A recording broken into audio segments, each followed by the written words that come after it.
What is going on, everybody? It's episode 813 of Pop Culture Crisis. My name is Brett, and I'm here with my co-host. Introduce yourself, please. Hello, crisis actors. It's Mary. Today, it's a very cold day outside. Yeah, it was like in the 40s this morning. Yeah. Or the high 30s.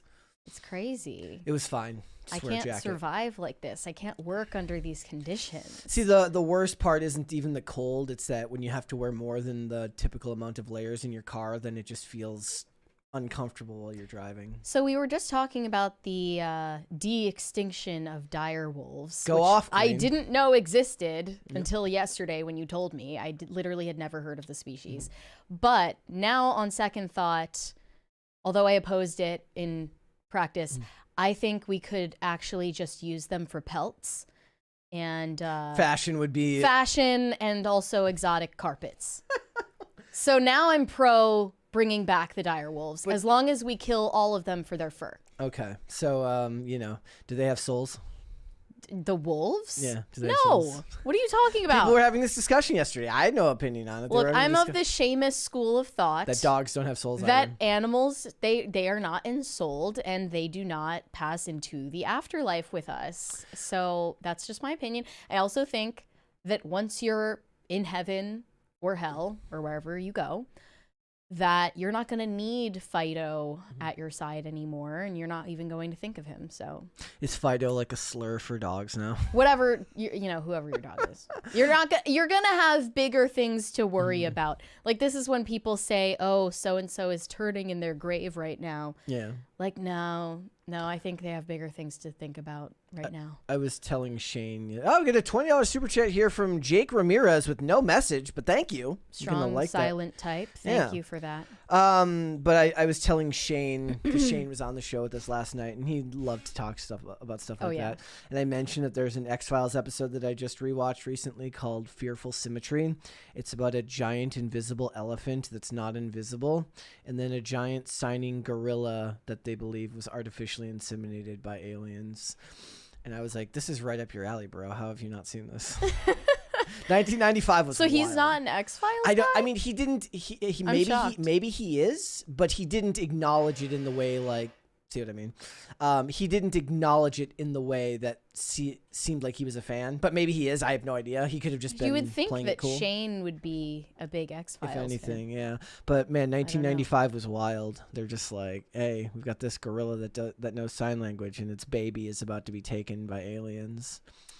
Was it Coco that knew sign language? I feel like Yes. there was a lot of old wives' tales going on about Coco the gorilla. Like, they were like overselling how much sign language she knew Yeah. to like make it sensational. Yeah. Like, I just kind of don't buy it. I mean, the best part of that episode was that they used a real elephant to do this, and they were telling the story. I was watching this review of it where the guy says that they were worried because the scene at the beginning of the episode revolves the elephant charging a car, and they were worried they weren't going to be able to get the elephant to charge the car, and they were wrong. The elephant was all too happy to charge at the car. And then I was just imagining today how it would be gross in CGI and it wouldn't look good. True. And there was even a scene where the elephant has to lay down in the street, and I was just like, damn, the good old days when we just... No, they hurt those elephants. Like, I'm against like animals in circuses. No, because apparently that episode of the X-Files won some award from some animal rights organization. So they didn't hurt the elephant. Not just that they didn't hurt the elephant, but the message of the episode was around conservationism and stuff like that. So, I mean, conservationism and then somehow aliens, because it was 1994, and I'm sure everybody was ripping lines of coke and like, how can we put all this stuff together?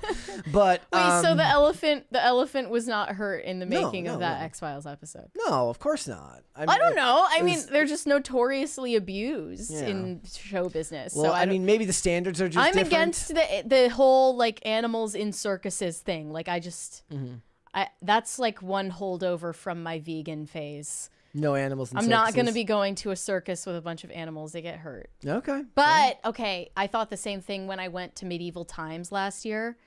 Like, these horses are really well trained. Is there something untoward happening behind the scenes? Did you have fun with that? Medieval times? Medieval times was great. Was it good? It actually is great. I've never been. They will give you a whole, what is it called? A Cornish game hen? Okay. I think there's one and over. you're just like drinking mead and getting rowdy. It's awesome. Wait, where was it? Maryland? Yeah, was it? I forget where in Maryland. There but was it's in like, Maryland. I think there's one over in like Arundel Mills or something That's like where that. I went, yeah. Okay, yeah. Yes. We went to that mall, like. Arundel Mills? Yeah. I went to however that it's mall pronounced. so much growing up. Oh, really? Yeah. Okay. Yeah, we were there last winter. Great stuff. Yeah, it was good I stuff. highly recommend Medieval Times. Not sure if they treat the horses nice. Well, I'm not here to give them a better business bureau rating, so.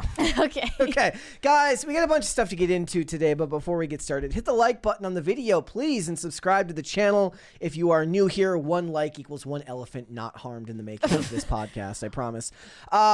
Hit the like button on the video, subscribe to the channel if you're new here. Remember, sharing the video out is one of the best ways that you can help this channel grow, so be sure to share it out with everybody in your life that you know. It is the best way to help. So what are we talking about today? Well, Meghan Markle's new podcast is out. It's Confessions of a Female Founder. Is that what it's called? And it's getting dunked on by everyone.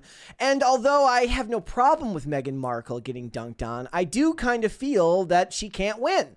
There's some conflicting reports from people reviewing it, and it feels like the poor, rich, royal lady can't win. So we're gonna talk. Well, she about also it. responded to the constant brutalizing bullying she's facing online and the impact it's had on her, despite the fact that she had a guest on the podcast. Some say it was mostly her talking about herself. Yeah, but then the other one said that it was because she didn't say enough. We'll get into it. We'll talk about it.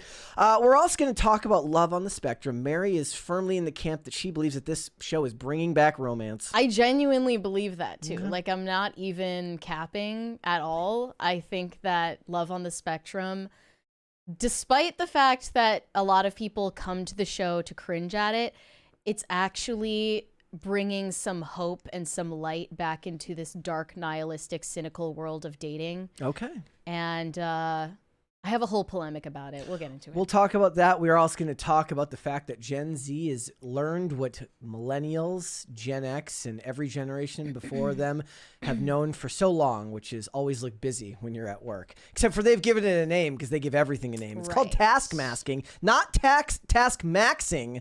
That's different. Kellen is all about task maxing. We're going to be talking about task masking. So we're going to get into that. Also, your new employer believes that you need your me time because they're forcing you to come back to the office. Then they're going to guilt you out of using it. Trust me. So we got that. We got a bunch of other stuff. If you're ready, we can go. You ready? Yeah, let's go. All right, let's get started then. Disney is currently promoting a new disgusting show on the Disney Plus platform titled Dying for Sex. And this is actually based on a true story of a woman diagnosed with stage 4 breast cancer who then divorces her husband of 15 years and embarks on a journey of sexual self-exploration. So in her dying wish, she would like to experiment in BDSM with as many strangers as possible, receive dick pics, and hook up with men from dating apps. Okay. And this is her journey before she lays to eternal rest. Just as much sodomy and degeneracy as possible before her last breath. Hollywood loves that. You know, I am against this just in principle, but some people are also pointing out, of course, that this being on the Disney Plus platform is a problem, given the fact that I'm assuming most parents assume, oh, it's Disney, it's appropriate, we can put our children in front of Disney Plus. They're not going to be exposed to pornography, right? There are children settings for kids on Disney Plus. I'd say I agree with Lorena Creole in the comment. She says it has parental controls, has for years, and I've always implemented them. If you think Disney equals family friendly, where the heck have you been for the last 10 years? No, I agree, but there are a lot of people who aren't really hip to what's going on with Disney and what they're promoting and the messaging. But Libs of TikTok posted a tweet about this. Received from multiple sources, Disney is advertising a series called Dying for Sex on the front page of their streaming service. One source says their 6-year-old saw it and started asking about it. I thought this application was supposed to be family friendly. What's going on at Disney Plus? Another one commented, my 11-year-old saw it and started asking questions. I couldn't scroll fast enough for her not to see it. Was just trying to watch something nice with the kids, but Disney Plus threw away family entertainment a long time ago. Time to gaslight the children. That's not what you thought it said. It didn't say that. It said Rex. Dying for Rex. Rex is a dinosaur. Right. Dying for Rex. Unfortunately, son and or daughter, you're not old enough to watch it. You can watch it when you're 16. Yeah. I mean, I think that Disney shouldn't be putting this front and center as soon as you open the platform. I mean, it's regardless of parental basically controls. just Hulu now. It's the bundle with Hulu and it's also basically ESPN. just Hulu now. But they have, this is from FX Network's description for the show. It says it's inspired by the story of Molly Kochen, originally shared on a podcast created with her best friend Nikki Boyer. After Molly receives a diagnosis of stage 4 metastatic breast cancer, she decides to leave her husband Steve and begins to explore the full breadth and complexity of her sexual desires for the first time in her life. Can I ask a question? She gets the courage and support to go on this adventure from her best friend who stays by her side till the very end. Look, okay. I haven't seen this. I don't know. But am I to at least hope that I can find out, like, that the husband is like an abusive, bad person to justify this? Because they're not doing that. They're not framing this as she's throwing away years of commitment in marriage so that she can have sex with other people. They're framing it as a good thing. And the only way that I can ever imagine that being done in a fair light is if he was abusive or a bad person, which gives her the impetus to do so. Instead, it just seems like they're saying, for your own selfish whims, leave the person you've been committed to for X amount of years because you got a terminal cancer diagnosis. It's supposed to be in sickness and in health. It's supposed to be till death do us part. I mean, it's kind of an Uno reverse on the trope where the husband leaves the wife when she gets sick. That is true. Yeah, that is statistically quite prevalent and so scary. Now, gentlemen, if anybody ever brings up a scene like this in a movie where the guy leaves the wife because she's sick, you say, Uno reverse, what about this movie? See, this concept is just so much worse to me than merely the degeneracy you see in White Lotus or in Euphoria or name whatever show is out right now. Because of the fact that it is based on a true story as well, but also because it's mixing this promotion of sexual degeneracy with other themes about mortality, and it's mixing all of these different themes together rather than just presenting you with pornography per se. It's telling you this is the pinnacle of the human experience, having Tinder hookups. Like, that's what they're telling you with this message. And I want to watch the trailer to show the tone they're trying to strike here. It's quite disturbing. Okay, here we go, guys. Seriously, you never had an orgasm? No. No, like I would get close. Like, you know when it feels like a little sneeze? Skills issue. I'm not sure. No? No, I haven't felt that. I'd like to try that. Yeah. My cancer's back. I'm too young. I haven't done anything with my life. I know it's cheesy, but everybody has a bucket list. I've never even had an orgasm with another person. Good. We have something for your list. Orgasm with another person. Watching TV tired, bleeding on the bed. The milk is just expired, all the leaves are dead. I joined a dating app. You're immunocompromised. You can't just sleep with strangers. This is about how I feel, and I want to feel things. Wait, so am I supposed to operate under the premise that that's, like, true? That she's just like, fuck it? Yes. Would you take a picture of me slapping my own butt? Butthole or no butthole? A hint of butthole. Oh, be yourself, actually. Giving me chills, I've had it. The people I have sex with, especially older women. Leave. The difference between being the fun friend and taking care of somebody means you have to be there when she's in pain. Can you please see my friend? Of course.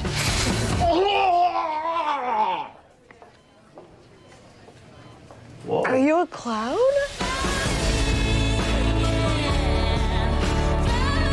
know I was capable of loving someone this much. Look at how many pictures of penises I'm getting. How did he get so hard in the middle of a forest? It's like a sunflower bending toward the sun itself. I'm so sorry. Are you on some kind of sex quest? A sex quest? I want to feel everything for as long as I can. Touch me. Please. I'm so sorry. He's being very bad.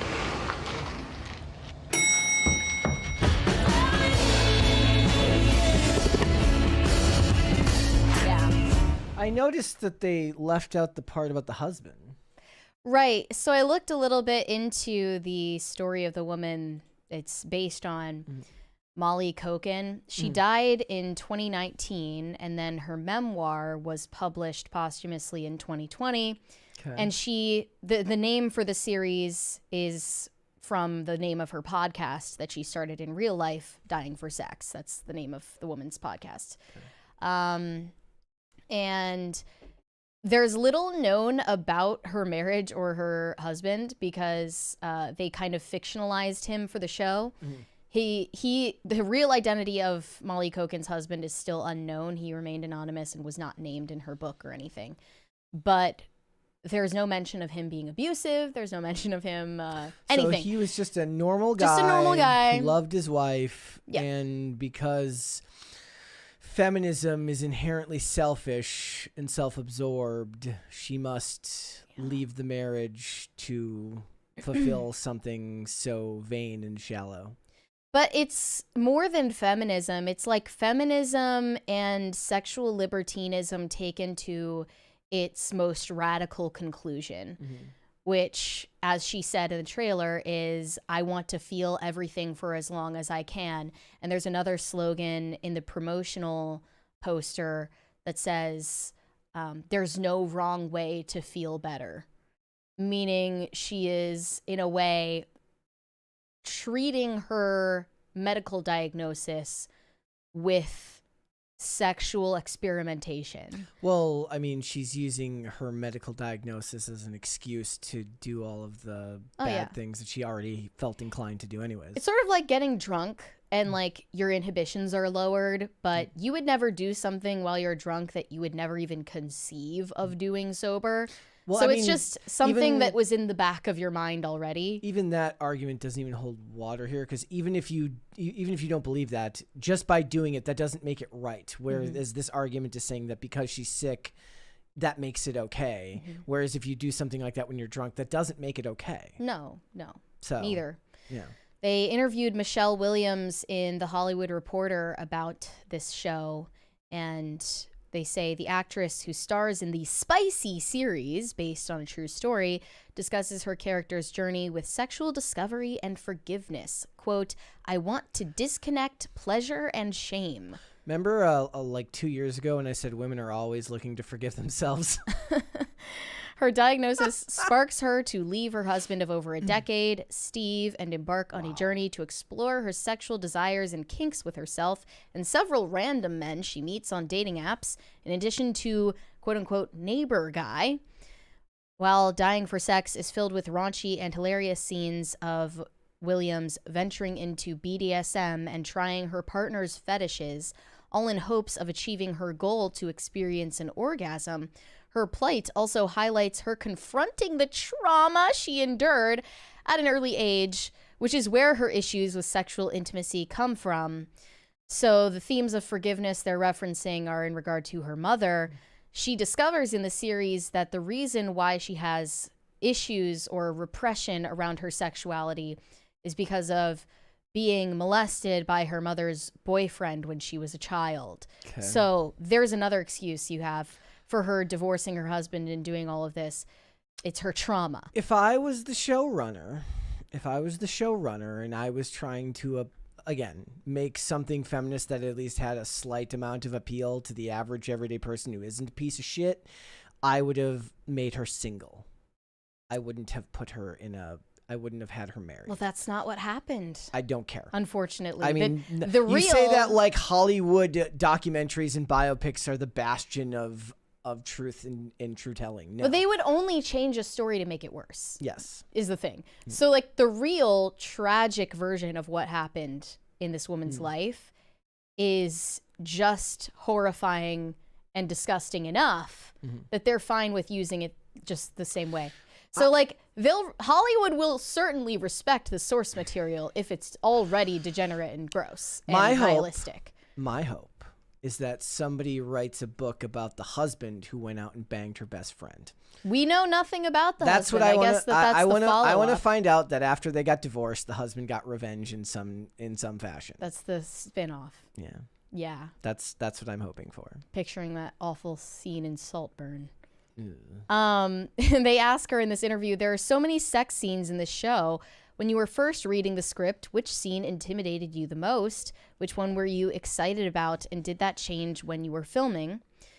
She goes into her answer, the things that you've tried to free yourself from as a grown woman and also as a parent of a daughter in my attempt to untangle myself from these ideas that were given to me so I could break from that tradition and pass something different on to my daughter. Perhaps I heard a tiny alarm bell in the back of my brain saying, oh, that might be embarrassing, or somebody might be upset with you, and what will so-and-so think? But then my next thought was, fantastic. This is exactly what I set out to do. I want to disconnect pleasure and shame. That's really one of the journeys that the character goes on. So she can experience something that's meant for her that is pleasurable without feeling bad for it, or something that's going to befall her because of it. So I leapt wholeheartedly into these scenarios, whether they be masturbatory sequences or partnered with these people she meets along the way. Look,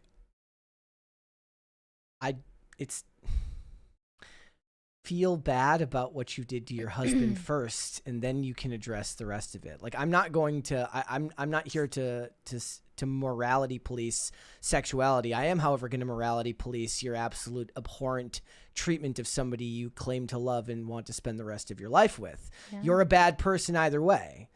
You're an awful person either way, and the sex is irrelevant as far as I'm concerned.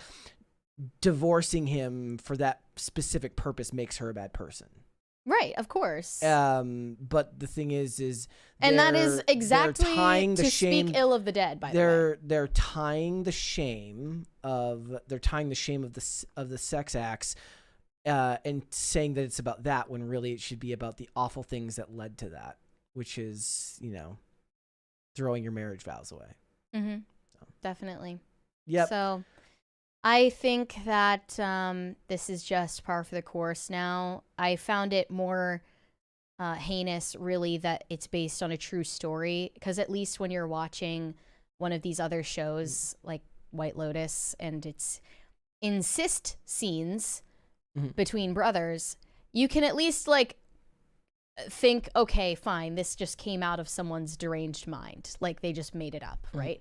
But knowing that this happened in real life and it's being celebrated as some kind of inspirational story for everyone, like she's living her Chelsea Handler dream life. Yeah, somebody in the chat said she's Michelle Williams is Chelsea Handler adjacent. Literally, this is what would happen if Chelsea Handler got diagnosed with stage 4 cancer. This is what it would be. I would like to know more about the actual case before I pass total judgment. I don't know how much of this has been fictionalized and how much of it is true. But if everything that I'm seeing here is true to story, then that's awful. It is, and they heavily involved Molly Kokin's friend, who she started the podcast with, in the creation of the script. So, as far as I know, this is almost entirely accurate to reality, except for the details they made up about her husband.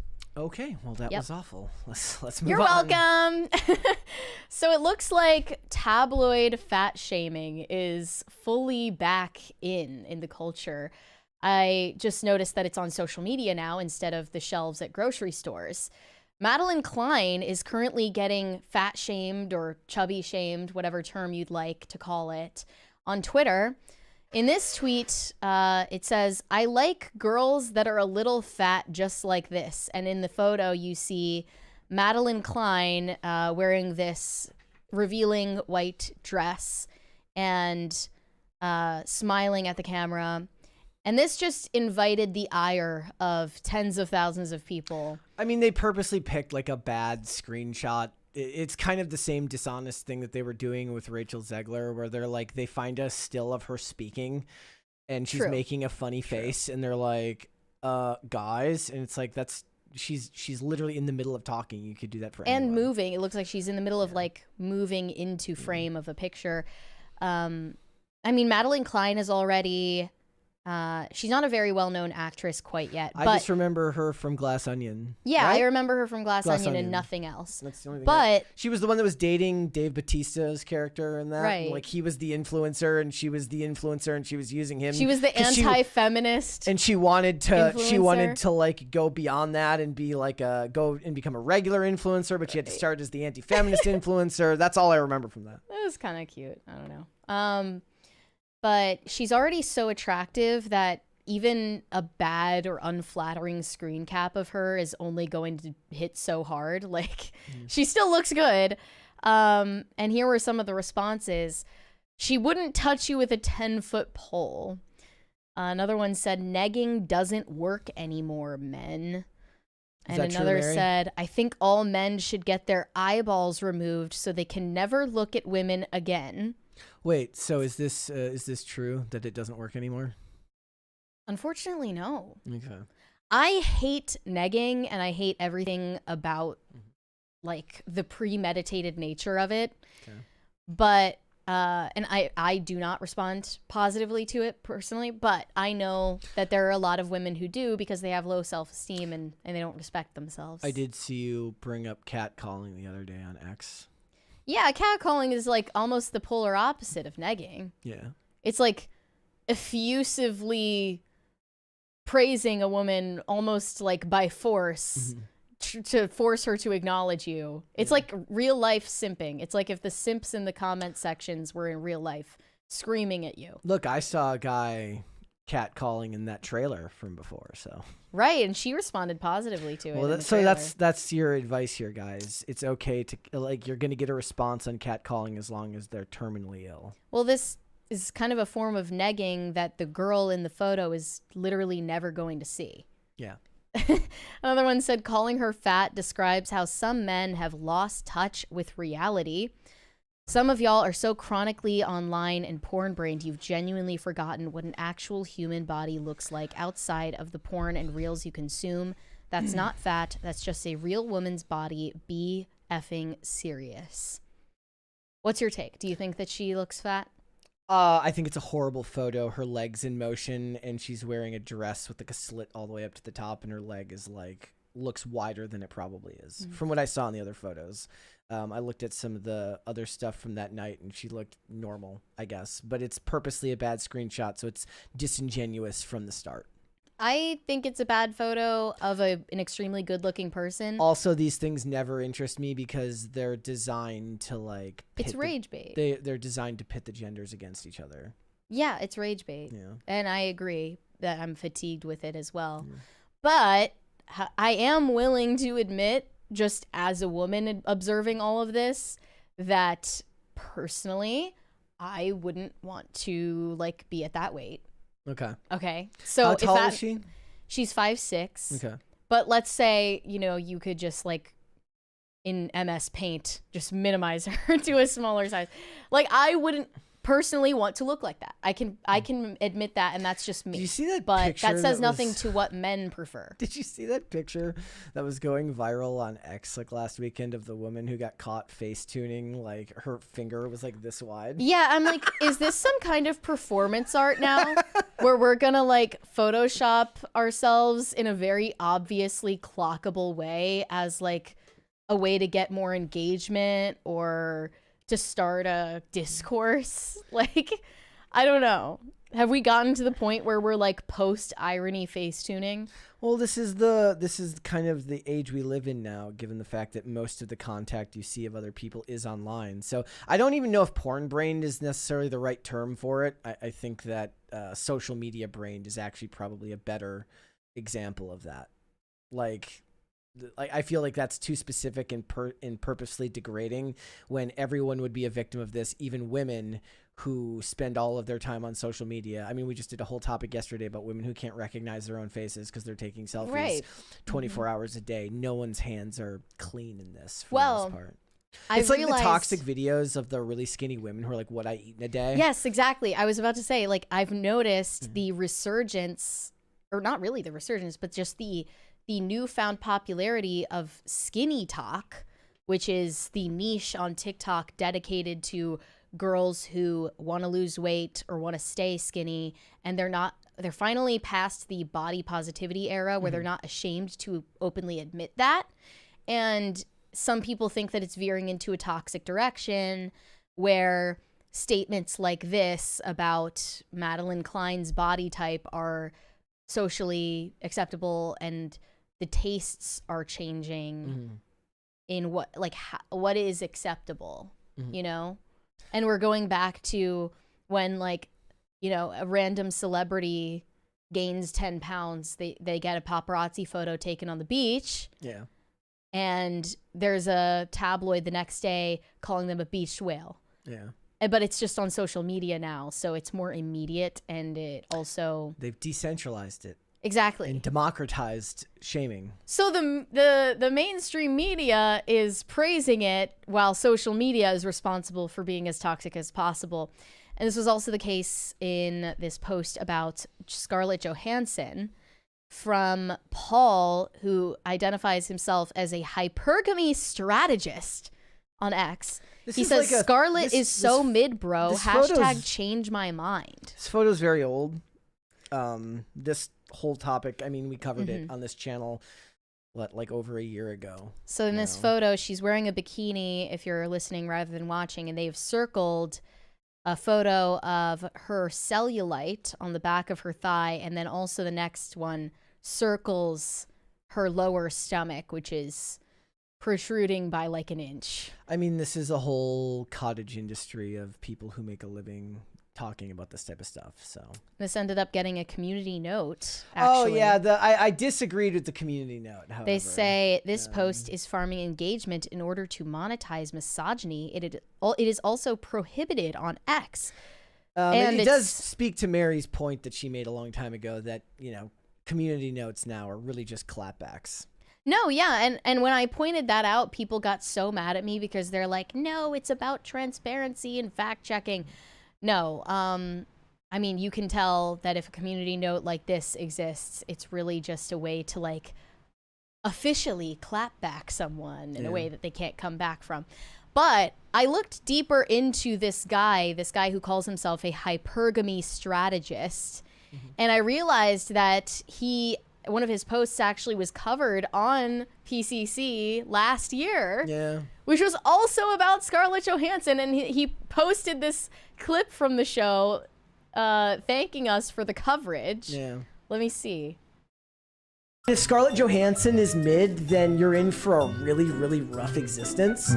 Seriously. Right? If anything, what it's doing is you're setting yourself up for failure, because that means that every woman that you're with is going to be likely below mid. Or if she's below mid and you rate her higher, it just proves the existence of love. Yep. Follow me on X for more hilarious insights about He's like completely AI generating these clips, but he said, examine the contentious nature of categorizing Scarlett Johansson as mid and the repercussions it has on her dedicated fan base. Like I said, you're one of her dedicated fans, apparently. It's probably the last time I thought about Scarlett Johansson. He's just a content creator, and this is the stuff that he does. Well, there's a deeper argument. I mean, that's probably way longer. That clip is probably from a long, long time ago because I had different glasses on. So it's from back in probably like early 2024, I think, or maybe even before that. Maybe before that. Yeah, I wasn't on that episode, I guess, or I was, and he just cut me out of the clip. Yeah. But he has a whole, basically, piece of advice for men. He says that treating all women like they're mid actually helps men get better with women, and this is his explanation for that. Glad you asked that question, because a lot of people just don't get it. They just don't get it. I learned a long time ago reading a really good book called How to Be a 3% Man by a guy named Corey Wayne, and he talks about how it benefits men to treat all women the same. Because what usually happens is guys tend to treat really beautiful women one way. They put them on pedestals and they treat them super nice. And then they treat ugly girls like human beings, like normal people. They just sort of are very indifferent with them. The thing that sets guys apart who are really good with women is they treat the really pretty ones the same way they treat the ugly ones. They treat them all the same. So if you take that one step further and just treat them all like they're ugly or they're all mid, then you'll be less likely to put the really hot ones on a pedestal. And that will actually set you apart from the other guys that are simping over these really hot girls. I feel like if we were to give the most charitable interpretation of something like this, treat everybody like a human being. That's what he thinks he's saying, but what struck me about his argument in that clip is that I feel like what men actually do is they put the more attractive women on a pedestal, or whoever they're pursuing on a pedestal, then they kind of dismiss the existence of any woman that they're not actively pursuing. Right? I guess. I mean, I feel like that's closer to reality. I think I'm going to do that thing where you like bring up a study that you saw once that you have no idea what it is or if it's real. But I saw a study once that said men actually feel like feelings of hostility and aggression when they're looking at or interacting with women they deem that they rate less attractive or unattractive. Interesting. So it actually, like, allegedly makes them angry to look at a woman that they believe is ugly. So I don't really think that it's fair to say, like, men just treat women that they're not interested in as human beings. Okay. All the time. I think they're actually they tend to be mean to women that they find ugly. I mean, I think in my opinion, in these examples, giving broad generalizations doesn't really help for most of the time. I mean, we do know attractive people get treated well. Like it is a proven fact that in the workplace, people who are deemed more attractive get preferential treatment. They're seen as smarter, more trustworthy. That's what they call as pretty privilege. Yeah, pretty privilege is real. But I mean, that type of inequity exists in like all businesses. I remember the one clip of the guy, I don't remember what show we were watching, he's talking about like how describing the type of guy you hire to sell cars. And it's like he has to make you feel vital and like you're part of the winning team and that you're gonna make it all the way to the Super Bowl. And they're like, that makes no sense. And the guy who works is like, no, he's right. Like that's exactly right. Like there's just you don't want to buy something from somebody who doesn't look like they know what they're talking about, even if most of the time they're not actually talking about something they understand. It's like when they talk about people who sell products, like you bet like the people who research one of the things they're selling has infinitely more to offer you, even if they don't actually understand what they're talking about because they've interacted with the material. So good-looking people who are selling you something are automatically going to have an advantage over somebody who doesn't look all that spry. Right. I completely agree. I think buying life insurance from somebody who looks sickly. Yeah. I think that you can avoid being a simp who puts women up on a pedestal while also being kind. And you can also do that while treating men and women like they're different. Like, you still need to treat men and women differently because they are different, regardless of who you are. Yeah, but that's not even what he's talking about here. He's talking about different ways to treat women, not different ways to treat men and women. But he didn't, like, say this explicitly, but the idea behind it is like, oh, well, if you treat hot chicks like they're mid, then they'll, like, want you more because they're gonna, like... It's like negging, basically. It's a form of negging, and, like... The reason I hate negging so much, especially if someone's using negging as a way to flirt, is because you're trying to treat me, a woman, like I'm one of your bros, and that's what's disconcerting about it. I see most of this stuff, and all I imagine that I'm going to hear next is buy my course book. Oh, I'm sure that he has one. Yeah, he says that he's a best-selling author. Okay, well, right. Make your money. Yeah. I don't care. Rub banana peels on your face. Make your money. Like it's a guy's job to know, when you're being fed bullshit, and women's job to not let it bother them when men feed you bullshit. Yeah. Everybody can figure it out for themselves. Mm-hmm. Okay. All right. What would you like to see? Cringe or cute of the day? Let's see cringe first. Okay. I guess. Oh, I had a throwback cringe that I just really? wanted to share just because it came across my timeline yesterday, and since it's been so long since I've seen this one, I thought everybody would like to see this one again too. Okay. This is a classic. I actually got to mute it, but her son had low oxygen, and he was diagnosed with RSV, so she's dancing in hopes that he can breathe better soon. Doing the renegade, yeah. Imagine the fact that she did multiple takes of the dance to get I think right. I'm more offended. Is that like a pink Nirvana? Like, I'm offended by the corporate nature of that Nirvana sweatshirt more than anything. She got that at Target, for sure. Yeah. Yeah. That was her 10th take of the dance, by the way. Yeah. Oh, yeah. Yeah, absolutely. I mean, the baby's a trooper. Didn't move at all. Right. Okay. He played his part. Hope he's okay, though. Excuse me. Hi. I thought you were really pretty, and I was wondering if I could get your... Wait, have we seen this guy before? I feel like I recognize his voice. So no. You're not... Sorry, I have a boyfriend. Oh, it's okay, it's okay. Yeah. You know what? You have a great day. Oh, you too. Thank you. Rejection speed run. Was he like looking for some type of body language that was going to indicate that he could keep going, and when that didn't come, he just went to option B and finished the whole thing for her? Yeah, I guess Excuse me. Hi. He was looking for a bigger smile than that, and he's like, fuck it, and then just... I think... Or more likely, he's just making content. He kind of lost as soon as he walked up, like, breathing that heavily and loudly. That was kind of your first mistake, bro. That only really works if you were comically running to catch up. Right, but then she just thinks you're chasing like, her. You can't be... So. Yeah, but maybe there's You don't want to give murderer Maybe there's vibes. something like more romantic. He's like, wow, I saw you and I had to catch up to you. But in this case, he's just out of shape, and crossing the laundromat was just more work than he anticipated. I mean, someone in the comments pointed out she closed Instagram. She was ready to give him the number, but he blew it. I think that was all reflex on her part to make sure people weren't looking at her phone. Yeah, yeah. I don't think that woman was ready to give him her number. She's gonna remember that forever, though. That's funny. Yeah, that was like a whole Dane Cook bit where he talks about smashing an ice cream cone into someone's face. But the nice way to do it is to just give them the ice cream cone, and they'll still remember you forever. I mean, nobody eats it. What do you mean? Okay, it's like when people would talk about they wanted to send like food to Timcast, and they're like, yeah, we're not eating stuff that random people like. I remember actually somebody showed up and gave me a batch of cookies, and I was like, well, we're not eating them, so where's the razor blades? Yeah, or worse. Is it in the third cookie or is it in the fourth cookie? Could be worse though. Yeah. Worse than razor blades. All right, let's do cute of the day. We'll do one here today.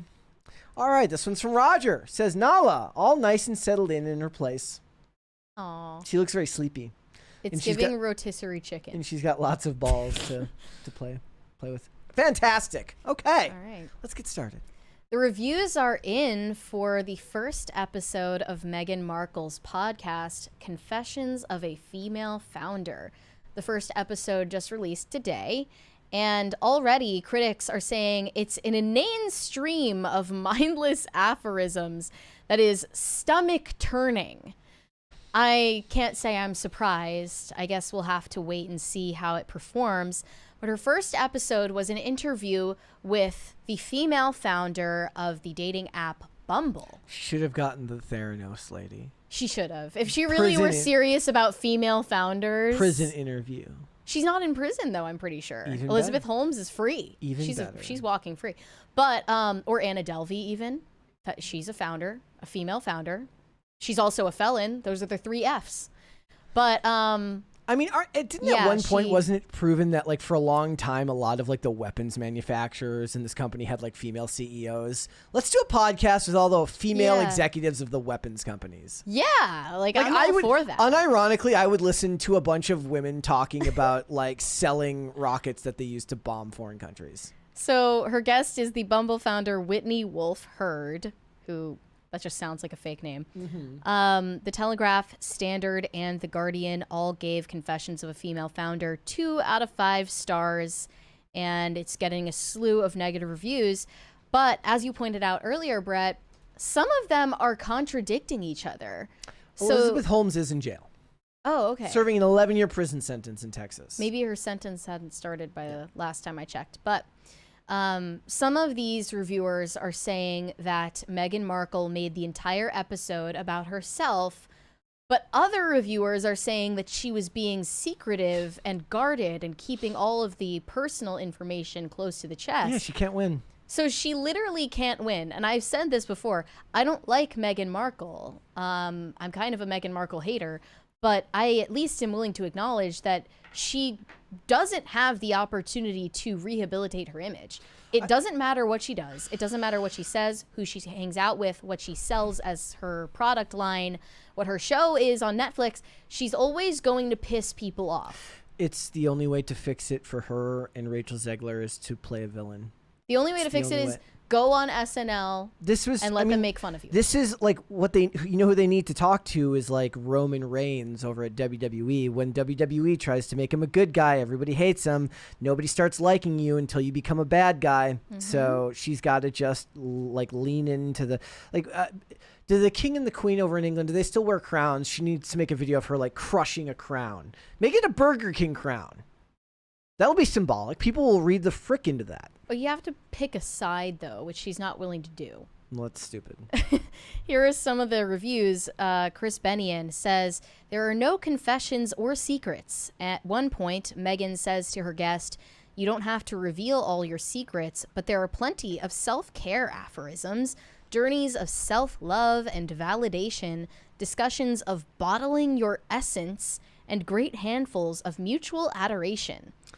Is that the same thing as stepping into your confidence? Right, and standing in your worth. What the fuck does bottling your essence mean? Pardon my language. You have to bottle your essence. You have to stand in your worth, step into your confidence. Unless it's Belle Delphine, I don't understand what bottling your essence is. Yeah, that's kind of where my mind went, but I wasn't going to say it. The Guardian says Confessions of a Female Founder is far from a grilling, and it's hardly a manual of specific constructive business advice. It's simply an effusive chinwag between two like-minded pals that may as well have taken place behind a deluxe set of closed doors.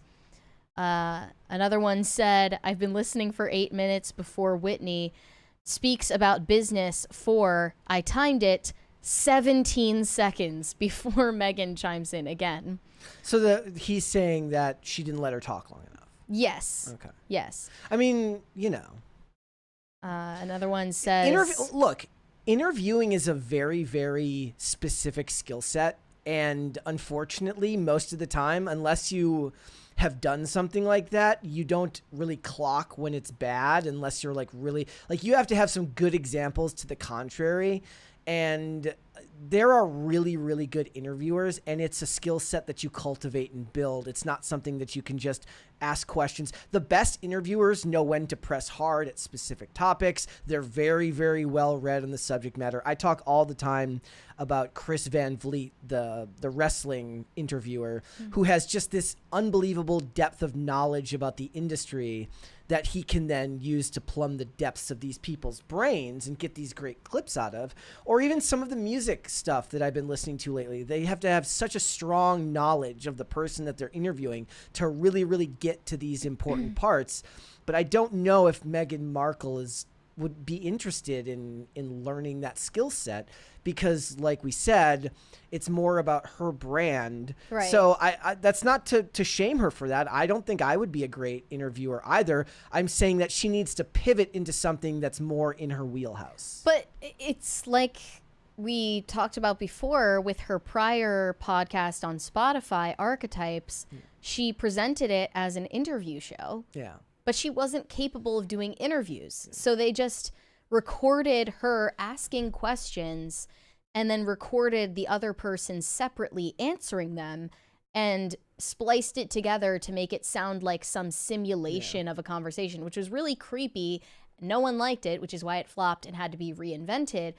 But now that they've tried to reinvent the podcast, it is the same one all over again. So Archetypes was about complaining that women are pressed into a box and they're not allowed to be fully complex human beings with different sides.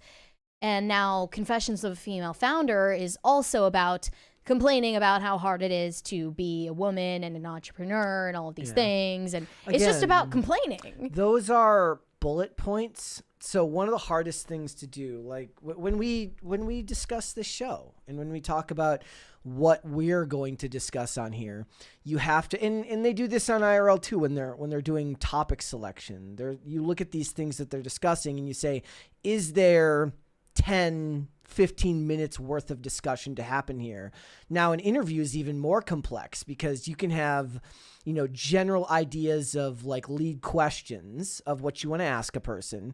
But then you gotta, if you know what you're doing, you have a way to follow up, especially if it seems like you're starting to hit on something that could be really, really informative. But when all you're talking about are folksy feminist aphorisms and sloganeering, that doesn't really fill. It's like it's done and then everybody clapped. And there's not really more to that. It's as surface level as the ideology is itself, I guess. Right. I mean, I think we're pretty good at. Well, I'm saying but the thing is personally, like for us, we have a mixture of things that we talk about, and that's different when you have a rapport that's built up over however many years we've been doing this. It's different to sit in cold with somebody that you've never spoken to, that specific, to that level of specificity before, and expect to get something good out of it. And most of the time, what I would guess is like the great interviewers of the past, those interviews were likely insanely long and then cut down to just the best of what was said. Whereas now I feel like people just push record and go. And that's kind of the market in podcasting, right? Is like it's quantity over quality a lot of the time. But given the level of fame for her guests, it should be about quality and not quantity. Well, she ran into a problem naming it Confessions of a Female Founder because she founded and launched her brand literally a week before the release of this podcast.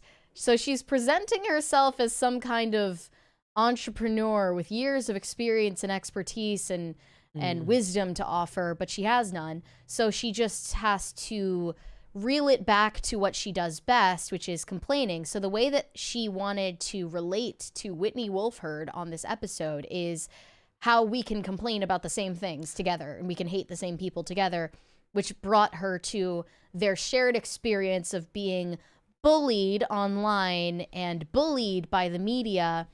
Meghan Markle reflected on the brutalizing bullying that she has experienced in the premiere episode. But she says this was brought up discussing the backlash that Whitney Wolfhard faced after launching Bumble. This woman, by the way, was on the original team that started Tinder. That's a way more interesting discussion. Like talking about how dating applications have talking changed about dating in general has changed the foundation of the relationship between the sexes is an infinitely more interesting discussion. And being like to Meghan Markle, like herself is 100 times more interesting than any of that. Imagine interviewing Steve Jobs and being like, remember when people made fun of you because you wore the same thing every day? And not asking him. And then Meghan Markle would be like, I know, like, people make fun of me when I rewear my Ralph Lauren sweater, but like, it's just they don't like know me. They know my name, not my story. Do you know what I mean? Yeah. Like, Mr. Jobs. Like, that's what she would do if she were interviewing Steve Jobs. Yeah. But here's what she said to the CEO, or rather the CEO said to Meghan. She was heaping praise on her. When I see the way you've been treated in the media, a magnitude I'll never understand, my heart breaks for you. It's not fair. To which Meghan says, maybe because you understand it in whatever degree, you know how to show up for me. Whitney Wolfhard clarified that she can imagine what Markle has gone through, but also can't. And she said her jaw hit the floor in an airport when she saw Meghan Markle on the cover of every single magazine and newspaper there at the time, thinking, what? I'm in Ireland. She's back home in California with her kids doing school drop-off, and she's on every front page and every one of these things. What are they talking about? She claimed there was no content and nothing to say, to which Markle agreed, I know. However, Markle challenged Whitney Wolfe on the idea that her bullying is a different beast because it doesn't feel different whether it's at that scale or not. She told her listeners, no matter what scale it's at, there's gonna be a point where you're going to take a hit, and there's gonna be a point where you have to decide whether you're going to cower or conquer and rise above it. Again, that's just an aphorism. That's just a platitude. It's not in depth or interesting. Yeah, Meghan Markle hasn't risen above the backlash yet. Yeah. If she had been able to bring public favor back on her side after the initial backlash, then she would have a lesson for everyone. But she's just digging herself a deeper hole. For people of their level of fame, individual stories would be way more interesting to most people. I would much rather. No, is a great interviewer or a great. Again, this show and IRL are not interview shows, and people mistake that all the time. They think that that they're coming in to be interviewed. No, it's topical. And then one of the hardest things that you learn when you do something like this is you have to be willing to speak up. Otherwise, there's nothing worse than dead air. Like there's nothing people hate worse than dead air. Some people, especially people who pre-record stuff, don't necessarily always like that because they're used to doing things a specific way, or if they're just not used to this type of format. But like for them, like a great interviewer is somebody like Michael Rosenbaum, the dude from Smallville, who interviews all of these celebrities, and he gets great clips. Like he's got a knack for knowing what to get out of these actors that he can turn into social media clips, because he understands the process of what they do and how the profession of acting can be uniquely have a unique effect on somebody's personal life and stuff like that. So it's a skill set in and of itself. And for her, I feel like she'd be better off talking about individual stories of her own life within the Hollywood sphere or the royal sphere. But the problem is, to do that, then you risk becoming persona non grata because you're taking personal experiences that may be private, and you either double check with them every time to make sure that it's okay that you tell this story, or you run the risk of just doing it and saying, I hope they're not mad. And at that point, you jeopardize the friendships that she holds so dear, not because she cares about those people like Mindy Kaling or any of these other people who are going on her Netflix show, but because they give her access and she needs access. Another story that she wanted to use to relate to Whitney Wolfe was their shared experience of getting diagnosed with postpartum preeclampsia, which is a rare condition. I think it's related to having high blood pressure after pregnancy, and it can be life-threatening for sure. But this came up between them, and she was talking about how scary the experience was.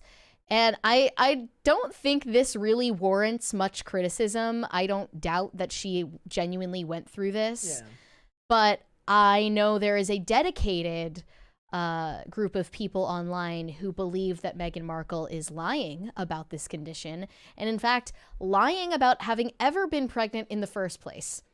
They believe not that, she's a Brigitte Macron pretending to be female, but they think she actually hired surrogates for both of her children with Prince Harry. And she pretended to be pregnant with fake bellies. So tell me, she was pregnant one time and the other time was surrogacy? No, they believe like both of them are fake. But I'm saying in reality. In reality, neither of them are surrogates. Oh, so she had... to my knowledge. Okay. All right. I didn't know. To my knowledge, I believe both of them... So they're saying that she used a fake pregnancy belly and had surrogates. Okay. Because they're saying the timing at which she was released from the hospital after giving birth couldn't have possibly made sense because they wouldn't have discharged her so early with this condition. But I came across this video on X This person says Meghan Markle never had a miscarriage or postpartum preeclampsia because she was never pregnant. To all the women who have been pregnant, did your belly swing back and forth like a bowl of Jell-O? That's what they're observing in this clip here. Now it is kind of strange, isn't it? But it could be doctored. Could be faked. It looked like it kind of looked like an effect of the dress pattern. That, yeah. I'm personally not in the Meghan Markle pregvestigation camp. For the sake of my own soul, I don't care. No, I agree. Like there's caring enough to question that seems like it's at the expense of your own soul and your own well-being. Yeah, I think people do have Meghan Markle derangement syndrome. Yeah. And it's hard to blame them because she is objectively so annoying. But, you know, if she were willing to, like you said, turn heel or be the butt of the joke once in a while or do something that actually interests people, like spill the tea, any of those three or any combination of those three would actually bring her image back into good favor. She's just not willing to go there. Yeah. She hasn't hit rock bottom yet. Well, we'll continue to watch with interest. We'll document. Okay. All right. Shane H. Wilder. Guys, we're about halfway to a crisis party. I'm a little over halfway. I believe in us. Shane H. Wilder said, Happy Taco Tuesday, Brett and Mary. Quick question. How much Diablo sauce do you have to drink to kick a sinus infection? A tablespoon or down the bottle? At first, I thought... I hope you're well. At first, I thought he was asking you that question, like, did you do that to get rid of because you weren't feeling well? Maybe, but I mean, maybe Shane H. Wilder has a sinus infection. I hope you're doing okay, but feel better if you're not feeling well. That's one allowance I made for myself in giving up Taco Bell. I am going to still use the sauce. Like, I have so much of it. Yeah, we had Taco Bell last night after IRL. Nice. My one guilty pleasure, and there was no taco sauce. It's the best late at night, but it was fine. They didn't have any? No, we forgot to ask for it, like when because it got delivered on the way home. But it didn't matter. It was still delicious. It was amazing. Worth every penny. Every bite and every calorie. Yep. Brian Bledsoe said, Brett, I'm going to a showing of Black Bag today, so I don't have to get my monocle to see it on Apple TV. Let's get the USPCC logo shirt. Hey, that's okay. We could send that request to Jessica, see if we can get the USPCC, our own NGO, put onto merch. You know, somebody's got to be spending your tax dollars now. So it's not PCCAID. No, it's USPCC. Though I liked PCCAID. Do we still have the merch link in the description? I'm going to put it in the chat right now, as a matter Since of it fact. came up, I mean, we might as well shill, right? Shill, right? I have no problem with that. Some shameless self-promo. That's a good thing. Let's do one and enjoy Black Bag. Look, we were gonna go. So here's the thing. I'm getting I'm just very cheap these days, and we got in the habit because of Olivia's work schedule to going to the movies on Tuesdays because she had that day off. And now when I go and I put the little ticket into the little cart and I see the full price on a day other than Tuesday, I'm like, shocking. Do I really need to see it? Like I was excited to go see The Amateur with Rami Malek, and I'm just like, $7 on Tuesdays. $7 on Tuesday is worth it, but do I really want to pay like $18 gazillion to go see it on another day? And I'll admit that that's mostly because I can't stop myself from them also getting the drunken fries while I'm there. So if I was aware, if I was able to know ahead of time that I was going to have the self-control to not get the drunken fries, but I can't bank on that. They overcharge you so much. It's literally just cheese fries. I love them. It's crazy. They're amazing. Well, yeah. They're amazing. For how much?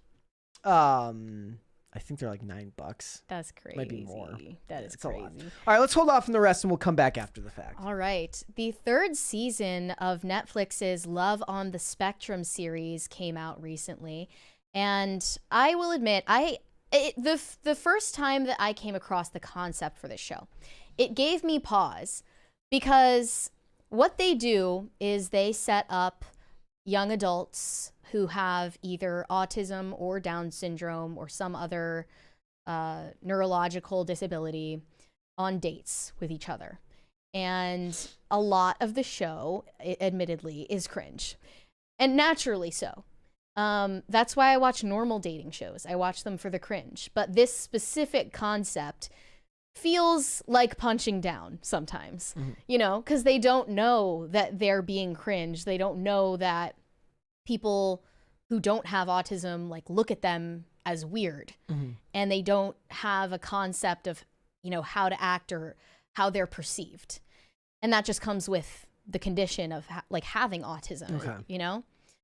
So they're socially stunted young adults, and a lot of them also act younger than their real age too. And it gave me a bad feeling because I flock to the trashy reality TV shows because it makes me feel better about myself. And I'm looking at people doing stupid things. Yet you're somehow not punching down, you're punching up. Right. Because they're like, I mean, well, at least when I'm watching Real Housewives, I mean, they don't have to act like that. Yeah. They're choosing to. But, you know, when I was watching the first 2 seasons of Love on the Spectrum, I was thinking, am I like being mean right now for laughing at people with disabilities? Would you categorize this show as exploitative? I considered it at one point, especially because sometimes they would set up a contestant with Down syndrome on a date with someone who has autism. And there is a huge maturity gap and just cognition gap between those two people that I felt was wrong. And I felt like, I don't know if this person's parents should or guardians, caretakers, should be allowing them to date or do any of these adult things when they're not mentally an adult. That consideration aside, though, I don't think it is exploitative because a lot of them who have autism, although they're different, they're still capable of having relationships, and I do think they should pursue that with other people of a similar level of maturity. But is the idea here that they're able to consent to being put into a production like this where they know they're going to be, or they may or may not know that they're going to be exploited based on their disability? That's an open question. Yeah.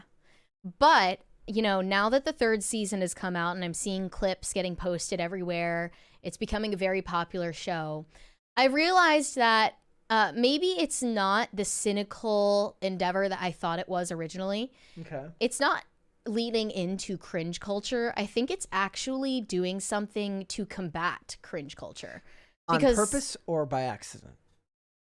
Possibly inadvertently. I don't know, but it seems like inadvertently. If it's happening, I would put any money down that it's inadvertent. I'm loath to use this term neurotypical, but I think a lot of quote unquote neurotypical people, especially younger like Gen Zers, are going and watching this show and realizing that like they might be onto something. Like these people on the show who have autism, they're generally not the chronically online types. They generally have very innocent ideas about love and romance and dating.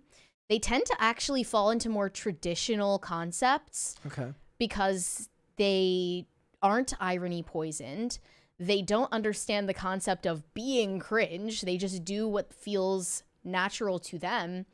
And they're earnestly, sincerely seeking connection in a way that people are not capable of doing these days. Some might say that the ability to live your life without having to worry about whether you are or are not cringe is actually maybe the most freeing experience you could have. Because ever since the advent of social media, we live in a world now where you have to have your hackles up at any time because people don't want to be perceived as cringe or be perceived as stupid or dumb. And anyway, it's one of the reasons why we live in a culture now that isn't able to take direction, and people don't understand that knowing the answer to something isn't the same thing as understanding the answer to something, because nobody wants to feel like they're the one who's the butt of the joke. That plagues dating culture these days, is everyone being so self-conscious. And the best thing about the people who participate in this show is that they completely lack that crippling self-consciousness. And they actually tend to not think like, oh, am I being too much right now? Like, there's a guy something... these days would think like, oh, should I bring flowers on a date? Like that might be too much. Or should I compliment her? I don't want to be creepy. Or should I do this or that? The guys on this show are just like showing up to a first date with a bouquet, calling her beautiful. They're like doing these grand gestures. They might as well be throwing their jacket down on a puddle. And good for them. It's like actual chivalry that they don't consider to, they don't second guess themselves in doing it at all. And the girls that they are dating also appreciate it, but they're just not good at showing that they appreciate it. Yeah. But I wanted to show a couple of clips of this one guy named Connor on Love on the Spectrum and his date Georgie that are going viral right now because it's just so like strikingly different to what you see. This one here? These days. Yeah. This one here? Okay. Here we go. Aging beautifully, thank you. Quite beautifully, if you don't mind me saying. Thank you. So, I'm sorry, Georgie. It's just... I don't know. Or Georgie, it's just... something about you just... It's... oh, God, I'm rambling. I just feel you have a certain appeal.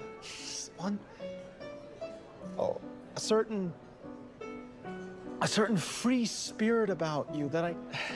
yeah. Wait.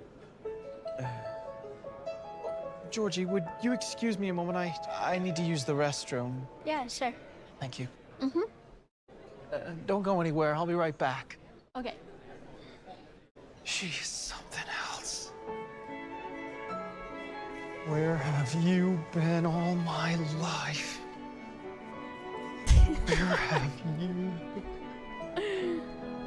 Where have you? I am... Okay, on its face, it feels very scripted to me. So you think it's all fake? It seems fake to me. Really? I don't know. But even if it is, look, if we were watching a movie right now, a movie written by like a competent director, there would be some finance bro who makes fun of him and he'd be the bad guy. Right? There's nothing bad about what we just watched there. That was quite wholesome. But there's like a demon fake. on my shoulder that's telling me like, no, this is cringe. But I reject that. I don't see any way in which it was framed. Again, we're looking at clips, not the whole episode, so there might be vital context that I'm missing here. But nothing in that clip there seems to be played for jokes. No. So, you know. You laugh because it's uncomfortable to watch, but also because it's cute. I didn't find it uncomfortable to watch. In fact, the fact that they were who they were made it more comfortable to watch. In fact, I find the utter agency of normal people who then choose to be awful to other people worse than two people who are simply having a first encounter and I guess are being quite, like you said, the lack of irony poisoning is wholesome and awesome. Whereas if I was to watch something like this with two people that would be considered, I guess, of what, average, would that be average intelligence? I'm not trying to be mean here. Like, I don't know, people without the neurotypical. conditions, neurotypical. I guess there would just be a whole lot of baggage there that would feel fake. That's why people drink when they're out on a date, you know, to lower the inhibitions that are stopping them from saying what's truly on their mind. One of the comments said, he's bringing back yearning. So we literally did a video last week while you were gone. I played the clip from the Goo Goo Dolls singing Iris in the rain. And the question was, like, where did this type of music go? Why don't men yearn anymore? This is a real thing. Like, there is, and my point to that segment was, there is a cynicism about people today where you don't, and the same thing happened to like classic good R&B music as well, that the issues they spoke of at that time were mainly the issues of white middle class dudes everyday normal people concerns in things like love. And those ideas aren't championed by these industries anymore. And the only way it seems that they will champion those ideas in earnest is if there's some type of hook that they feel they can get you with, in which case we have this. Otherwise, they won't do it amongst the normal population, even though those types of ideas are so universally understood that they always sell. But they can't do it anymore. Well, that's why this started out as something I was watching for the cringe factor, and it turned into a comfort show. Another person said, Love on the Spectrum is so peak because what do you mean this guy got her an American Girl doll on the second date because she collects them? And what do you mean this girl didn't eat gluten all day in case her date who has celiac disease wanted to kiss? Romance is so back.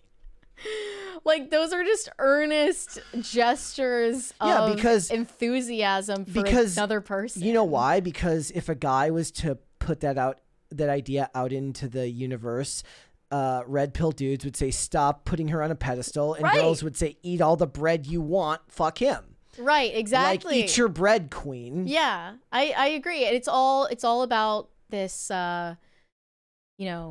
self-centeredness and self-consciousness that is disguised as it's sort of disguised as being secure in oneself, and it's the polar opposite. And I have noticed Gen Z is bringing this term up a lot. Have you heard it? I want to get a read on whether you've been clued into this discourse.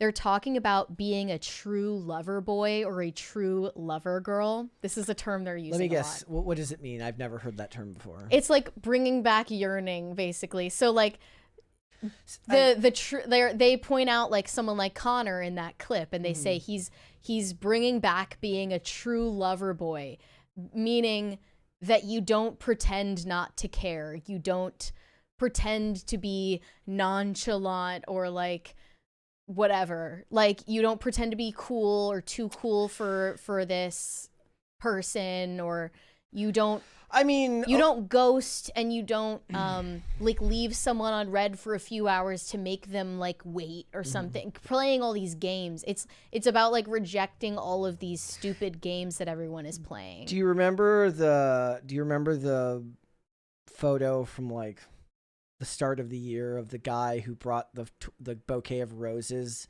on the first date? And the way he was just excoriated. And everybody argued with him about whether a bouquet of roses was right for a first date. There's a certain level of power in not concerning yourself whether it is right or wrong and just doing it. And if it doesn't go well, then you adjust for future endeavors. But like I said before, everybody's so worried about making any mistake at all that it prevents them from moving forward at all. Right. I saw this other reel recently where a girl captioned it saying like, someone is pursuing me romantically, but I haven't reached my dream body and my I haven't gotten my dream job, and I haven't bought a house yet, and I haven't done this, and this. And you're not the optimized version of yourself, therefore you cannot fall in love. That's where people are at now. And you see so much content both targeted at men and women that encourages them to be as manipulative as possible in the dating world. Saying things to trigger a certain response from the other person instead of saying something because it's true or because it's what you feel. And it's why when people actually like, there's a reason why like stories about romance and love stand the test of time, because if you're not irony poisoned and you actually experience it, it's a universally understood feeling. Even if it's different for each person, it's still a universal feeling. There's a 20 there from Jared May. Brett, I agree with your context point. Watch Connor develop via Love on the Spectrum season 2. Yeah, I watched the first 2 seasons. I haven't watched the 3rd season yet. But yeah, I highly recommend if any of you haven't seen it already. I normally go to these types of shows to cringe, but I just found it quite wholesome, actually, and I changed my mind. Just wanted to share that. Olivia would let you all know that I brought back True Lover Boy ages ago. Lover Boy energy. That's me. Yearner. He's a true yearner. That's me. and look, in this job, it's also one of those things where when I covered that segment about the songs, people are like, it's just this song, it's not that deep. And my point wasn't to be deep. My point was to analyze where this genre has gone, why this type of music is no longer around. And their response is exactly the point. Right, yeah. That type of cynical... It's not that deep. That cynical, dismissive response is exactly why I wanted to talk about it. And ironically, them saying it they don't realize they're kind of proving my point. Right. Because we were talking about, well, there's no market for it anymore. The music industry doesn't invest in it the same way they used to. These artists aren't on the Hot 100 in the way that they were back in the 90s and the 2000s. And everything now is about, it's not about yearning. It's about degeneracy and and being self-absorbed. Yeah. All the songs are about like revenge, sexual degeneracy, self-love, or some mix of all three. It's too risky to put yourself out there like that. There's too much truth in being that honest with people. And I actually love the idea of being able to do that. But practically speaking, when you work in the space, you do that every day, you either become a satire of yourself or you learn how to engage with it when it comes about. But you can't be like that all the time, even if you're. It's why I give so much leeway to actors when they say stupid stuff. They're emotional by nature. They're looking to understand and connect with the emotions of a character, and doing that all the time is a very uniquely taxing experience. Which is why I'm always like, they're not all there. You would have to almost not be all. And I don't say that in a mean way. I say you kind of have to not be all there to want to disengage your own emotions and invest in the emotions of somebody that isn't real or theoretical for a living. And the rest of the world is irony poisoned. Yep. And there's just kind of a lot. That's sad to me. I'm getting sick of that, and I will celebrate whatever combats that spirit of cynicism. Okay. All right. Let's do some super chats. Pop Culture Junkie said Meghan Markle, the definition of an easy target. Yeah, I mean, it was low-hanging fruit and we picked it, so that's what we do here. DCNC said Medieval Times is rad, need to bring that to Europe. I thought that's just what they did in Europe. We just brought it from Europe. Yeah, I thought we just like stole that, but yeah, they'd give you like a turkey leg or a Cornish game hen, and you get like bread with like some nice stew, and you drink wine or beer out of a big jug, and you just it's incredible. Did you eat the whole hen? No, I was mostly drinking, to be honest. Okay. But the bread with the soup, the really best good. Carbs you could have. Yeah, and the actors are so impressive. They do that shit like 3 times a day. Yeah, it's crazy. Thank you. Thank you. Like, I cannot imagine the stamina it takes. Like, we do a 2-hour show every day, but the stamina it takes to do a stage production for like 2 hours a piece, 3 times a day in costume while you're running all over the place and riding horses and shit. It's crazy. It could be crazy, or you could be one of those Civil War reenactors who do it for free. I know, just for the love of the game. Or even like I showed you those videos from Epic Universe of the new videos that are coming out from Epic Universe of all the robot dragons with their handlers, and they got to do that all day in the heat. Yeah, that's not an easy job. Dull and Tired said feminism can't exist without sexual liberation, Mary. I agree. But I was so interested to learn that the free love movement predates feminism itself by, I think, like at least a century. If you look back at the earliest like intellectual thought leaders behind free love, the free love movement is prior to feminism, like and the women's liberation movement. I would say, like, I guess I was just reading about it in The End of Woman by Carrie Gress. Okay. When would that have been? Maybe it was the late 1800s. I was gonna say, because it wouldn't have been the 1900s, right? Because feminism would have been like what Yeah. And then obviously the women who did that prior to birth control just ended up getting pregnant, and a lot of their children died, and a lot of them died Let's do one more. Isaac S. said she got a divorce from her husband to prepare herself for an Usher cherry. I mean, let's be fair. This is the world we live in. Usher wouldn't have required her to get a divorce just to make it there before she died. That was burnt into my neurons. The cherry? The cherry segment. I was an unserious person during that segment. I couldn't stop laughing. I mean, I'm glad. I know why, though, because it made me deeply like, nothing about that segment we just did was deeply uncomfortable to me. Nothing about watching the Love on the Spectrum segment made me feel deeply uncomfortable. Watching HR white lady recording this woman get fed cherries, that made me uncomfortable.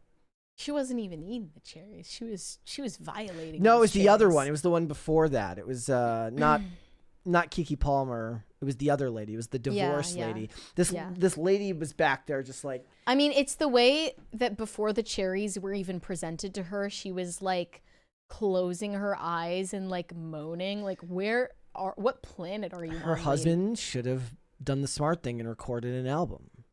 Crazy. Duh. Let's hold off on the rest and we'll come back. Let's talk about task masking.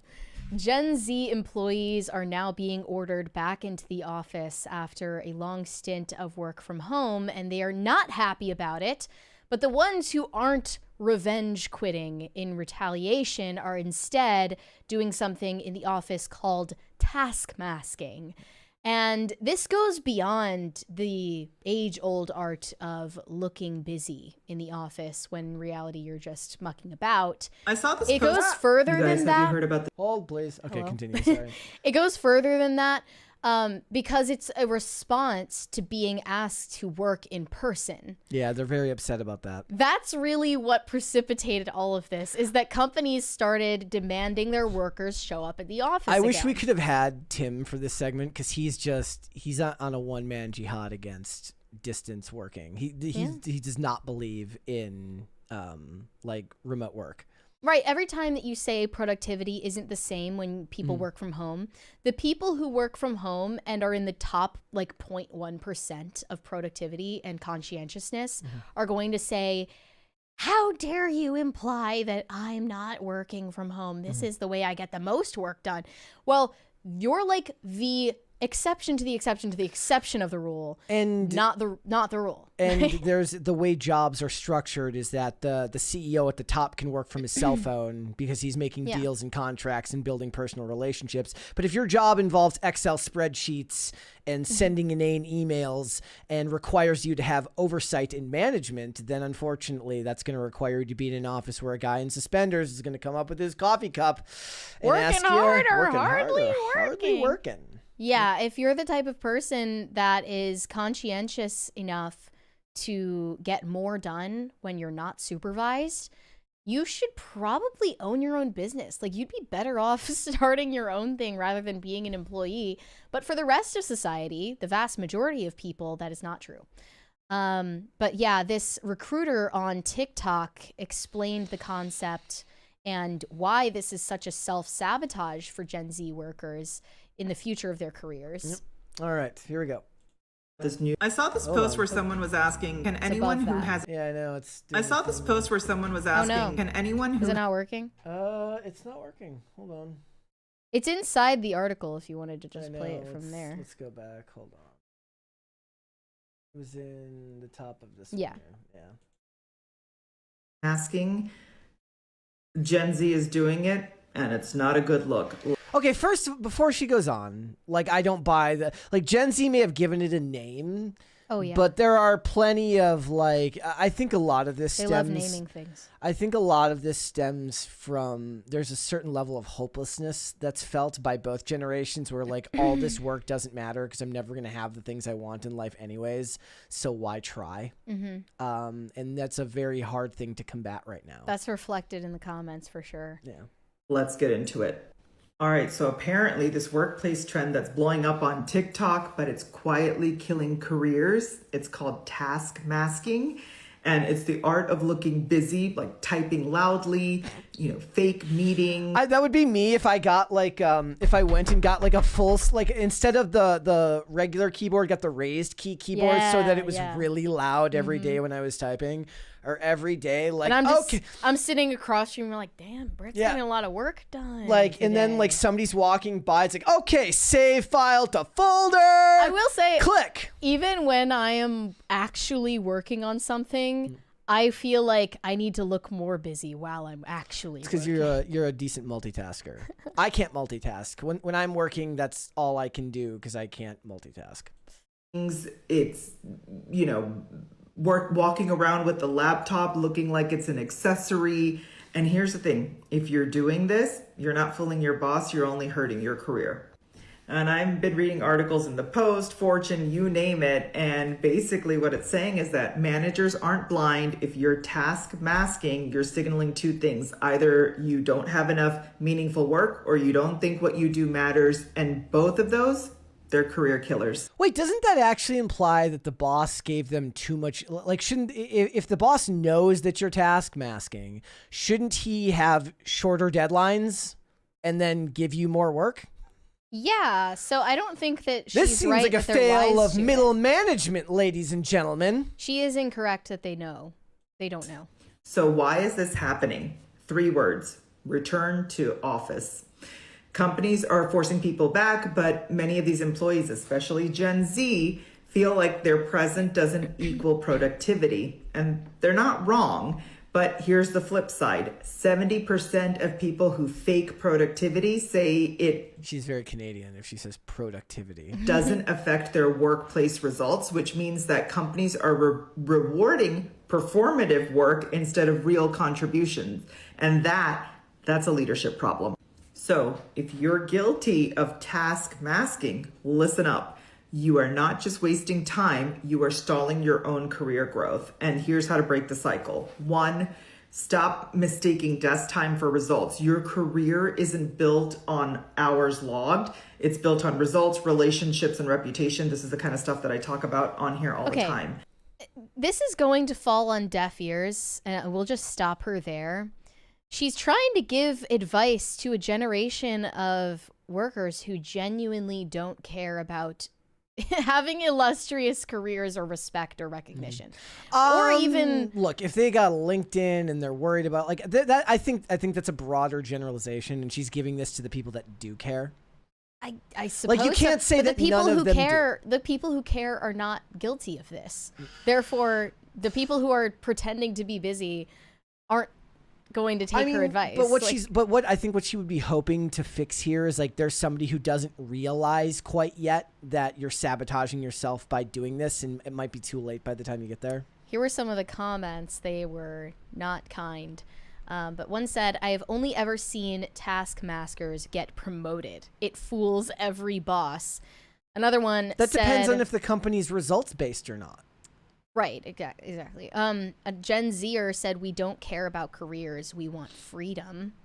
And another one, well, that's true. They in all the surveys that I've seen, Gen Z employees say they don't care about the work they do as long as they have work-life balance and they're able to prioritize themselves.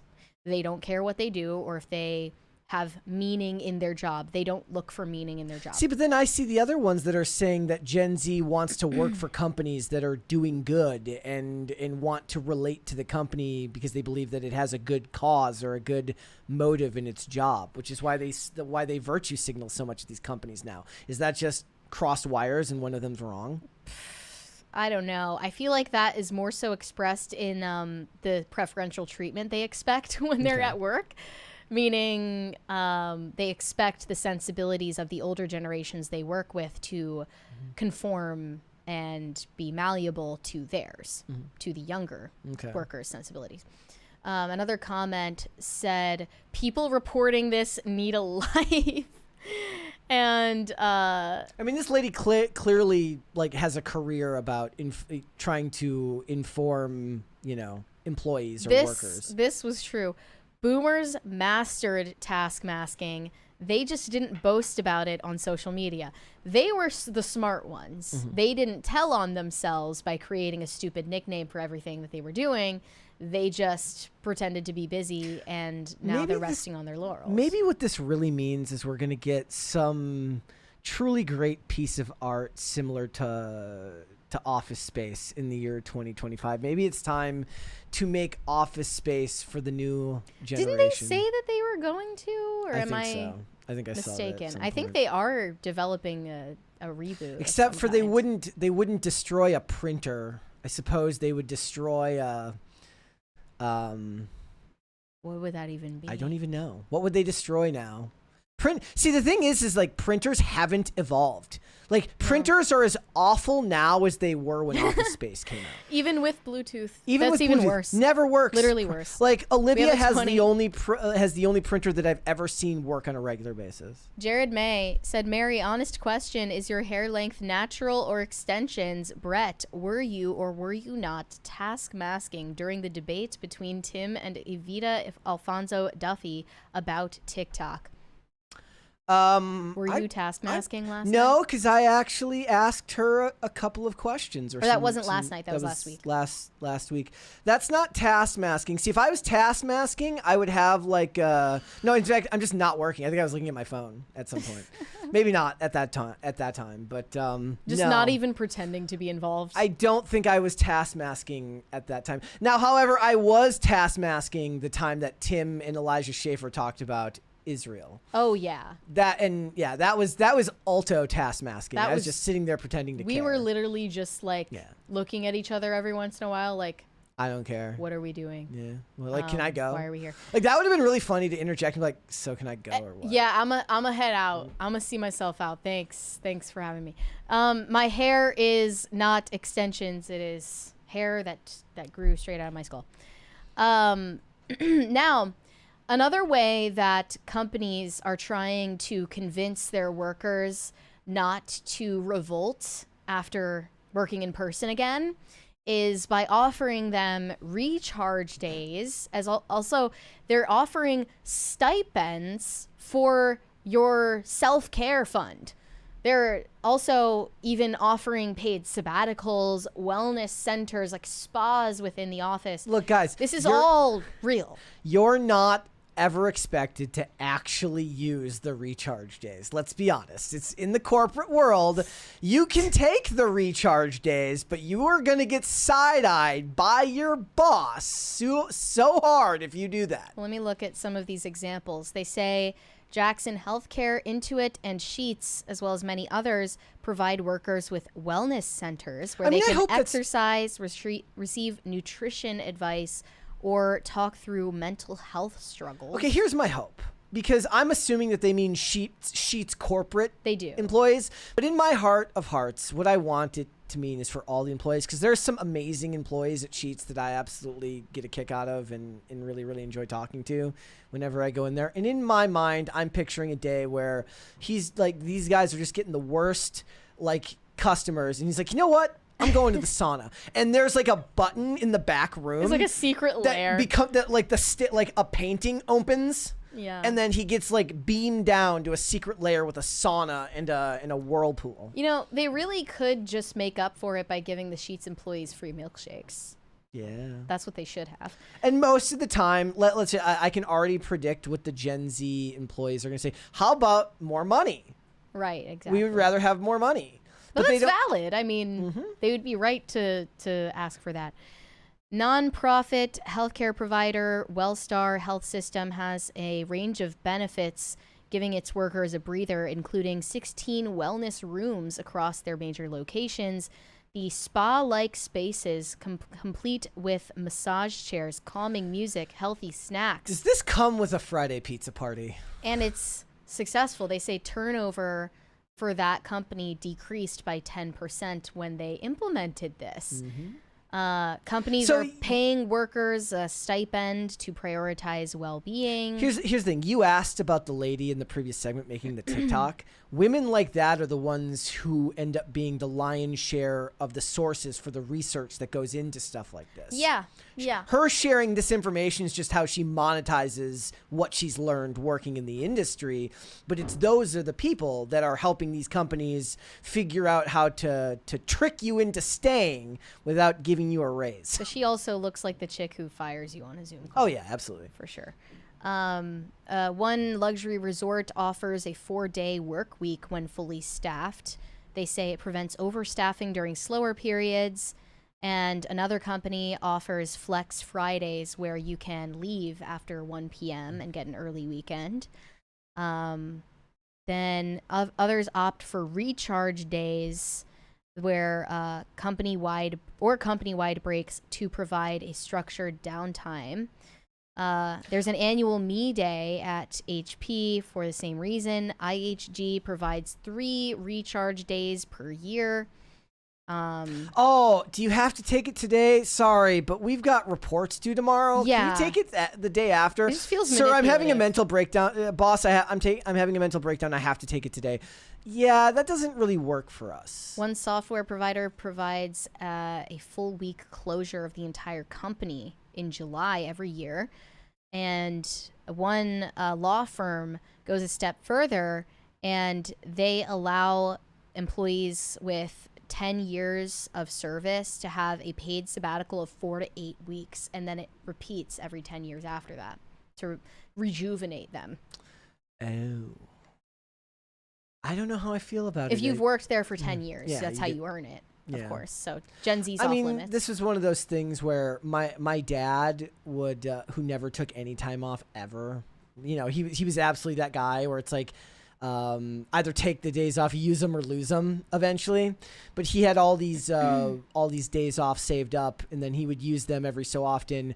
When we had a long week, when there was like a long weekend where you got like a Monday off, he'd take the Friday off so that he'd have Friday, Saturday, Sunday, Monday off. And that was him, manipulating time to get extra time off. Well, they say that Delta, in this article, they say Delta allows their staff to work a longer shift during 4 days of the work week. Lots so of that they can get psychologists do Friday 440s, do four 10-hour days rather than 5 8-hour days. Yeah, and I asked you before we were streaming if you had the option for us to do 4 3-hour long streams per week rather than 5 2-hour long streams per week, so we could have Friday off. Then would you do it? I think I might have changed my mind on that because it would affect the amount of segments we'd have to do. So we'd have to find well, our job is just so weird anyway. Yes. So we normally, like today we did 5, but the goal is normally we try to do 3 or 4 6-topic days in 1 5-topic day so that we have enough to fill 4 segments a day and then 4 a day on Saturday and Sunday when we're not working. So we'd have to move it to 8 segments a day. And then there would be, I don't know, like the show would start to struggle by the end of that period. Like when we have like milestone episodes, that's a lot of that last hour is just interacting with you, the audience. So it's different. But if we're up to me, I'd just do like a Saturday stream where it's just audience interaction, no planning, no nothing, just It's always funny when these just topics, talking to y'all. We cover these topics about work culture, and without fail, people understandably comment things like, hey, you don't have a real job, you don't know what it's like, so everything you're saying is invalid. And half of me, like, I kind of agree. Yeah. And It's like, definitely not a regular job. I saw Meghan Kelly recently talking about how women who dedicate themselves to their careers should still expect to have the same dating prospects and date men who are at a similar level, like career-wise. And then I saw like Matt Walsh responded to her and he disagreed with her perspective on it. But she's basically saying that, you as a woman can realistically dedicate yourself to a full career and expect to find the same amount of dating prospects and marriage prospects. And I don't even know what I think about that. But the reason why it was received so poorly is because Megyn Kelly said it. Because she's not a normal person with a normal job. Yeah. Because she talks for a living. And we do that. That's our job. And no one is going to take you seriously. Everyone knows. I think Cernovich pointed out, it's just, I do it too, Megan, but like, we both know that we don't have a real job that has the same demands and the same time commitment and the same grind that an office job has, like a desk job. And for the most part, you would like to spare yourself that. Yeah. So she just doesn't seem to realize that she's Even the if your exception job, speaking to the rule. I mean, look, even if your job is, arguably with her, the risk is on her too, because her name is attached to the show, so she has to deliver results, which is not the same. Like when we talk about task masking, it's because you like the results. Your job is not imperative to the success of the company inherently, right? Like if Tim decides to task mask, then everyone's screwed, right? Because things aren't getting done, but. We also kind of don't have the option. Like we have a requirement of amount of segments that we have to reach a day that have to get done. Clean cut. But again, if you try to pitch that to somebody who works a blue collar job, they're going to laugh at you. Right. And you just have to accept that they're not going to understand whatever amount of work you put into it, even if it is comparable in some way to somebody else's job. It doesn't matter. Like, again, this is why I say it's not that serious. My job here is to give you background music to listen to or background noise to listen to while you're at work. And all the other things that are required to get done in a day is superfluous because they don't care, and it's not their job to care. The audience doesn't need to, resonate with us on what our job is. It's ridiculous to imagine to do so. Yeah. And it's one of the reasons that you do have, I do have so much respect for the people who go out and do this on their own, because they're taking that risk themselves. If they have to go and put out content every day, well, that's one thing if you're getting paid. That's a whole nother thing if that is your job, like, on your own. And if you don't make, if nobody watches, nobody, you get no views, you get no ad revenue, you get no sponsors, then you don't eat. That's another risk entirely. Most of the time it's a side hustle that's on top of their normal I day tend job, to find, which is even more impressive. I tend to believe that the best are the ones who do it as something they love to do on the side. Yeah. Because they truly get, like, all of the podcasts that I love the most or the YouTube channels that I love the most, it's not their job. Like, it's something they do because it's part of a passion that they've cared about for a long, long time. And I have a lot of respect for that. Yeah, I listen to both, people who podcast for a living and people who do it as a hobby, and I like both for their own reasons.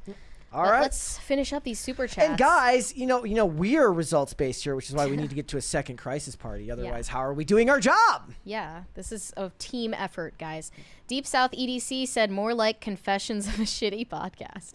We're going to rebrand, actually, from PCC to Confessions of a Shitty Podcast. That's what we're going to do. I'm sorry, but that's too irony poisoned, because it's the person who names that their podcast thinks that they have the greatest podcast in the world, and I would never do that. No. Shane H. Wilder said, you can't treat women like men. I could not make a Mary joke like I would Brett joke, because it would come off as rude and mean-spirited. Mary wouldn't care, though.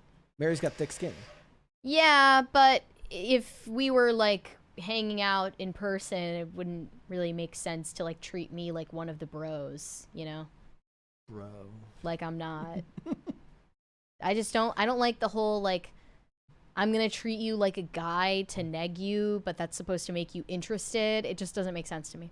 Brian Bledsoe said that Madeline Klein topic put Brett in NPR mode.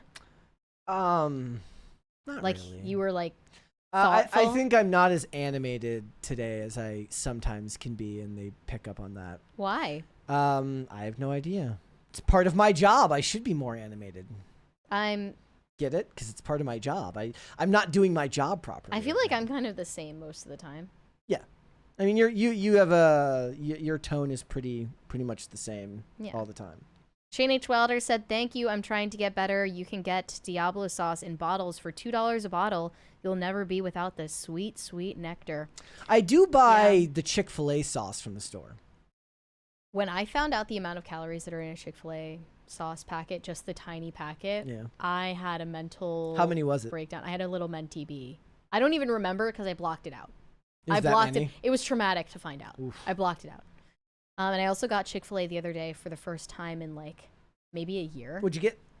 Spicy chicken sandwich, mac and cheese, a cookie. Not leaving there without a cookie. Imagine not getting the mac and cheese while you're there. Imagine not getting a cookie, though. Yeah. I don't think I've ever gotten a cookie from there. I'm never going to leave without a cookie. Pop Culture Junkie said, there's an emerging consensus among my circle of retired media execs that Apple TV is the new HBO. Thoughts? Yeah, in the I don't like it, but in the context that back in the day, HBO used to deliver unbelievable original content, then yeah, I guess I could see that. But just because I hate Apple TV and I'm petty and vindictive, I say no. Mega Red Fan said, losing is not a bad thing. That's a good thing. When you lose, you learn how to train smarter. DDP said this. Diamond Is this Dallas in reference Page. to something? I don't know what we were talking about at that time when he sent that, but I do love listening to Diamond Dallas Page on podcasts. He's great. DCNC said, Mary, you should find some clips of the Undateables 2012 UK. You'd be down with it.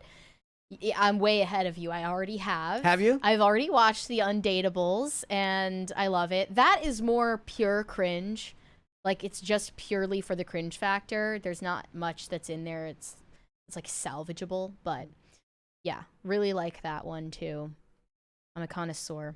JJ said, just look at the type of erotica women read. For what? For why? Why would we do that? I guess that was probably in relation to the dying for sex topic. I don't know. Hopefully it's not anything like that woman's memoir. Junie said, I love Love on the Spectrum, and Connor is my favorite. I love his dramatic British accent and Game of Thrones quotes. The show is simply endearing.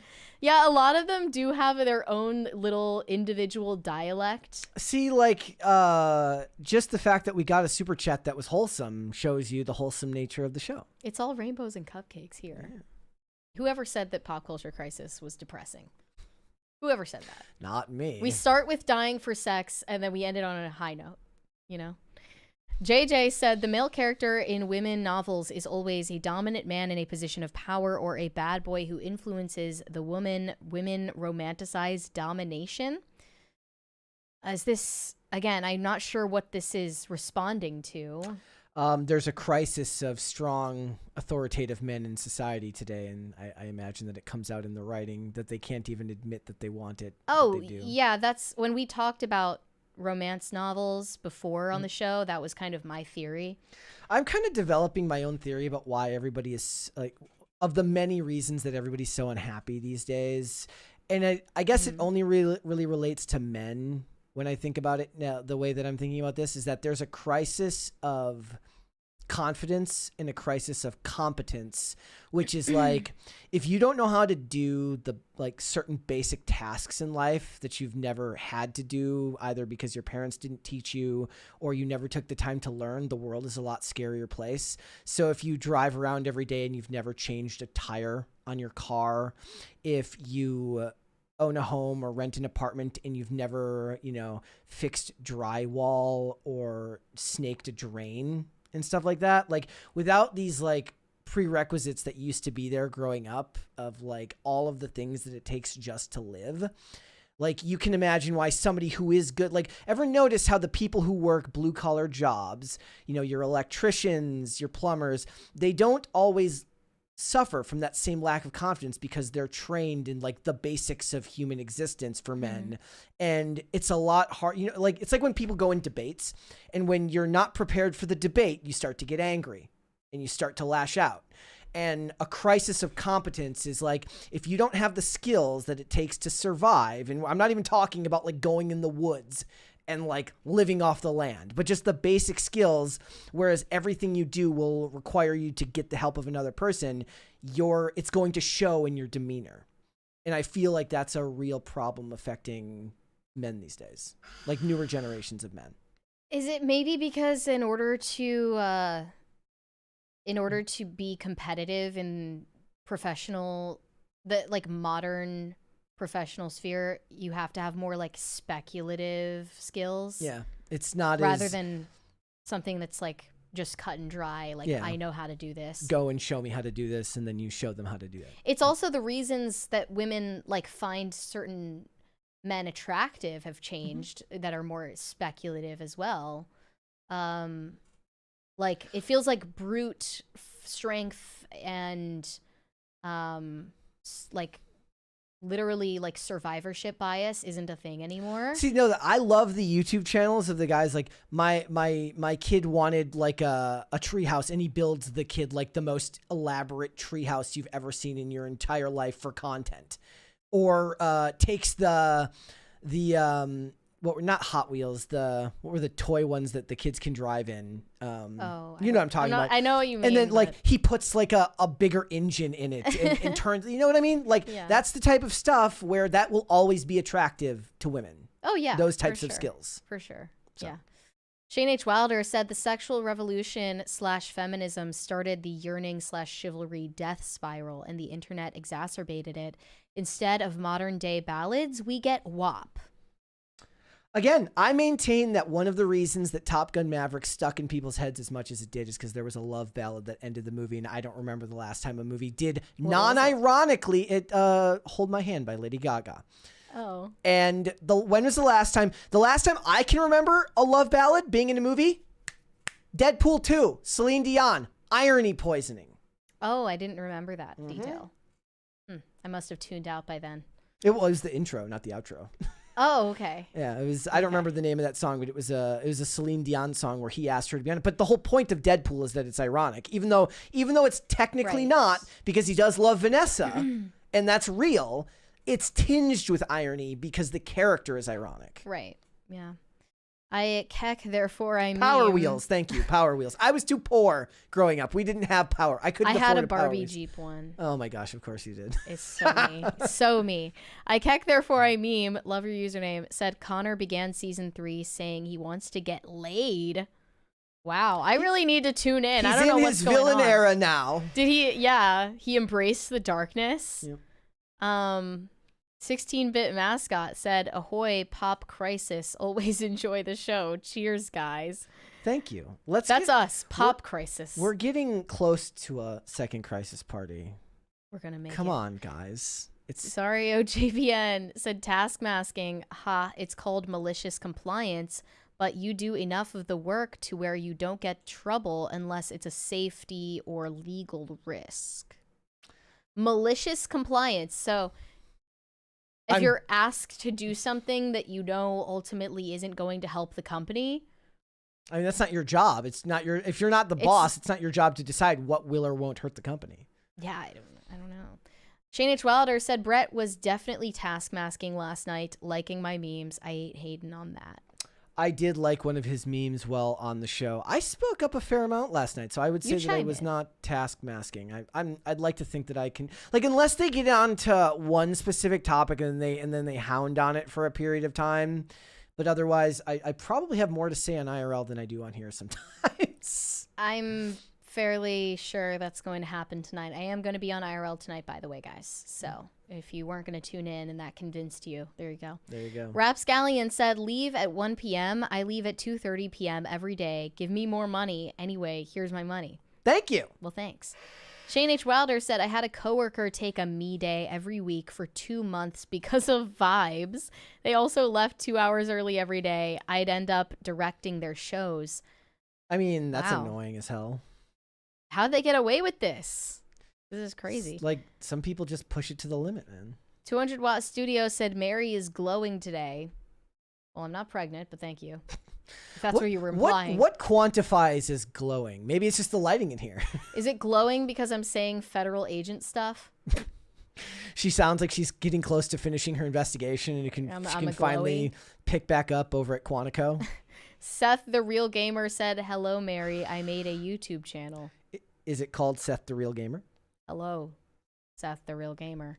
Jared May said, Brett and Mary, both of you are amazing. Modern day Lewis and Clark of podcasts, traversing through uncharted territory no matter the crisis. I wish we had had to make a trailer for something right now so that we could put that in the trailer. That's such a creative compliment. Thank you so much. I don't know if I agree, but like we're not shooting for the stars here, but thank you.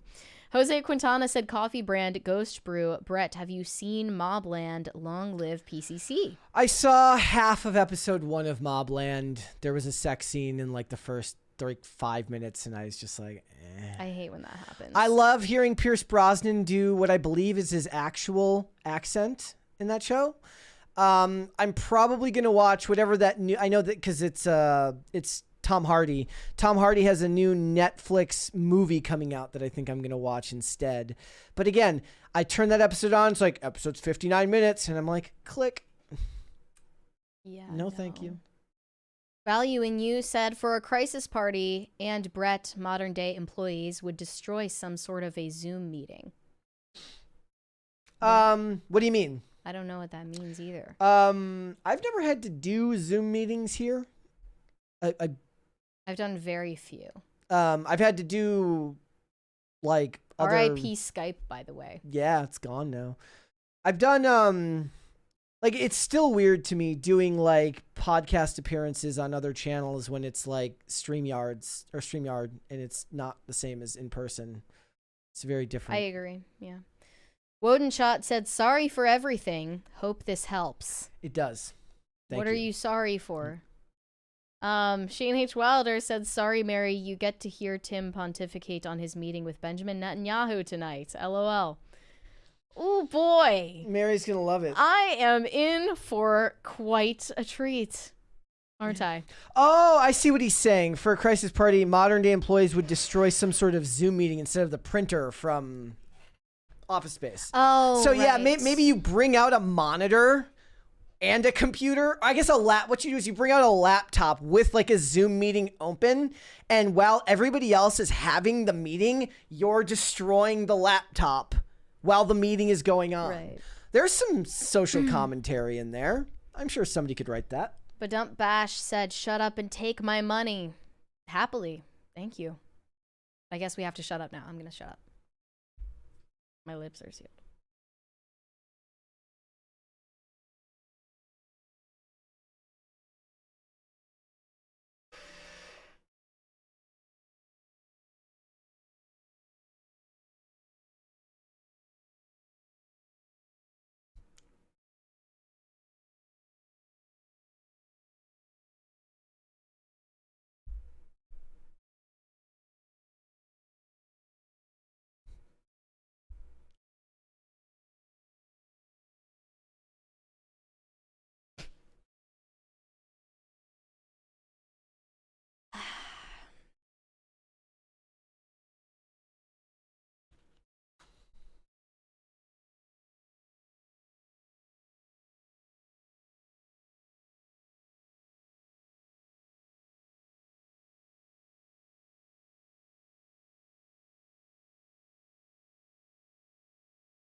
Jose Quintana said, long live the silence. Well, thank you for that. Okay. And one more. 200 Watt Studio said, silent women are the best women. Well, that was short-lived. I'm back. All right. One more there. Evan Perry said the Dead Air podcast. I kind of like that name. DCNC said Silencio. Carnell said, okay, you can talk again. Yeah! Francisco Sanchez Jr. sent us $100 super chat. Party time. It sure is. He did that like he's like, I can't take the silence anymore. Isn't this a tactic that therapists use? They'll just sit there until somebody says something. We literally gave the crisis actors the silent treatment. Yep. This is fun. So we need a third one after this. Yep. Okay. Okay. I was wondering if it would ever end. I was like, let's never fight again. I wasn't gonna break that one there, guys. All right, guys, before we go, hit the like button on this video and subscribe to the channel. If you are new here and you have not subscribed here yet already, we promise to not give you the silent treatment again. No. It's not me, it's you though. You know, you're acting crazy, a bit like your mother. Yeah. Mary, where can they find you? You can send me validation on Instagram at Mary Archived, or you can send me hate on X. That is also Mary Archived. And once again, I am going to be on Timcast IRL tonight. Not sure who the guest is. I forgot. Okay. But yeah, that'll be something. DCNC said the dead air was my favorite part of the episode. Zinger. Gee, thanks. We have another party though. Yep. Oh yeah. I'm gonna as keep we doing the sign off. outro before we sign off, and hopefully it goes off before then. Guys, if you would like to follow me, I am on Instagram and on Twix at Brett Dasovic on both of those platforms. PCC is here 5 days a week, Monday through Friday, 3 p.m. Eastern Standard Time, which is noon Pacific. We are on Amazon Music, Apple Podcasts, Pandora, and Spotify if you'd like to listen rather than watch. We have a 20, by the way. Oh, please. ALH Books said, please look into the Emily Rath rant where she publicly ridiculed a reader of hers who was a Trump voter. She made several videos that were threatening, saying no Trumper is safe in her spaces. Well, that I've never heard of that woman before. That kind of sells short the idea of safe spaces if nobody of a certain political ideology can be safe there. Yeah. With that being said, ladies and gentlemen, if you want to follow us on social media, we are on Twix at popculture_show, Facebook at Pop Culture Crisis, Instagram at Pop Culture Crisis Pod. Guys, we will be back with another episode tomorrow. We will see y'all then. Bye. Silence!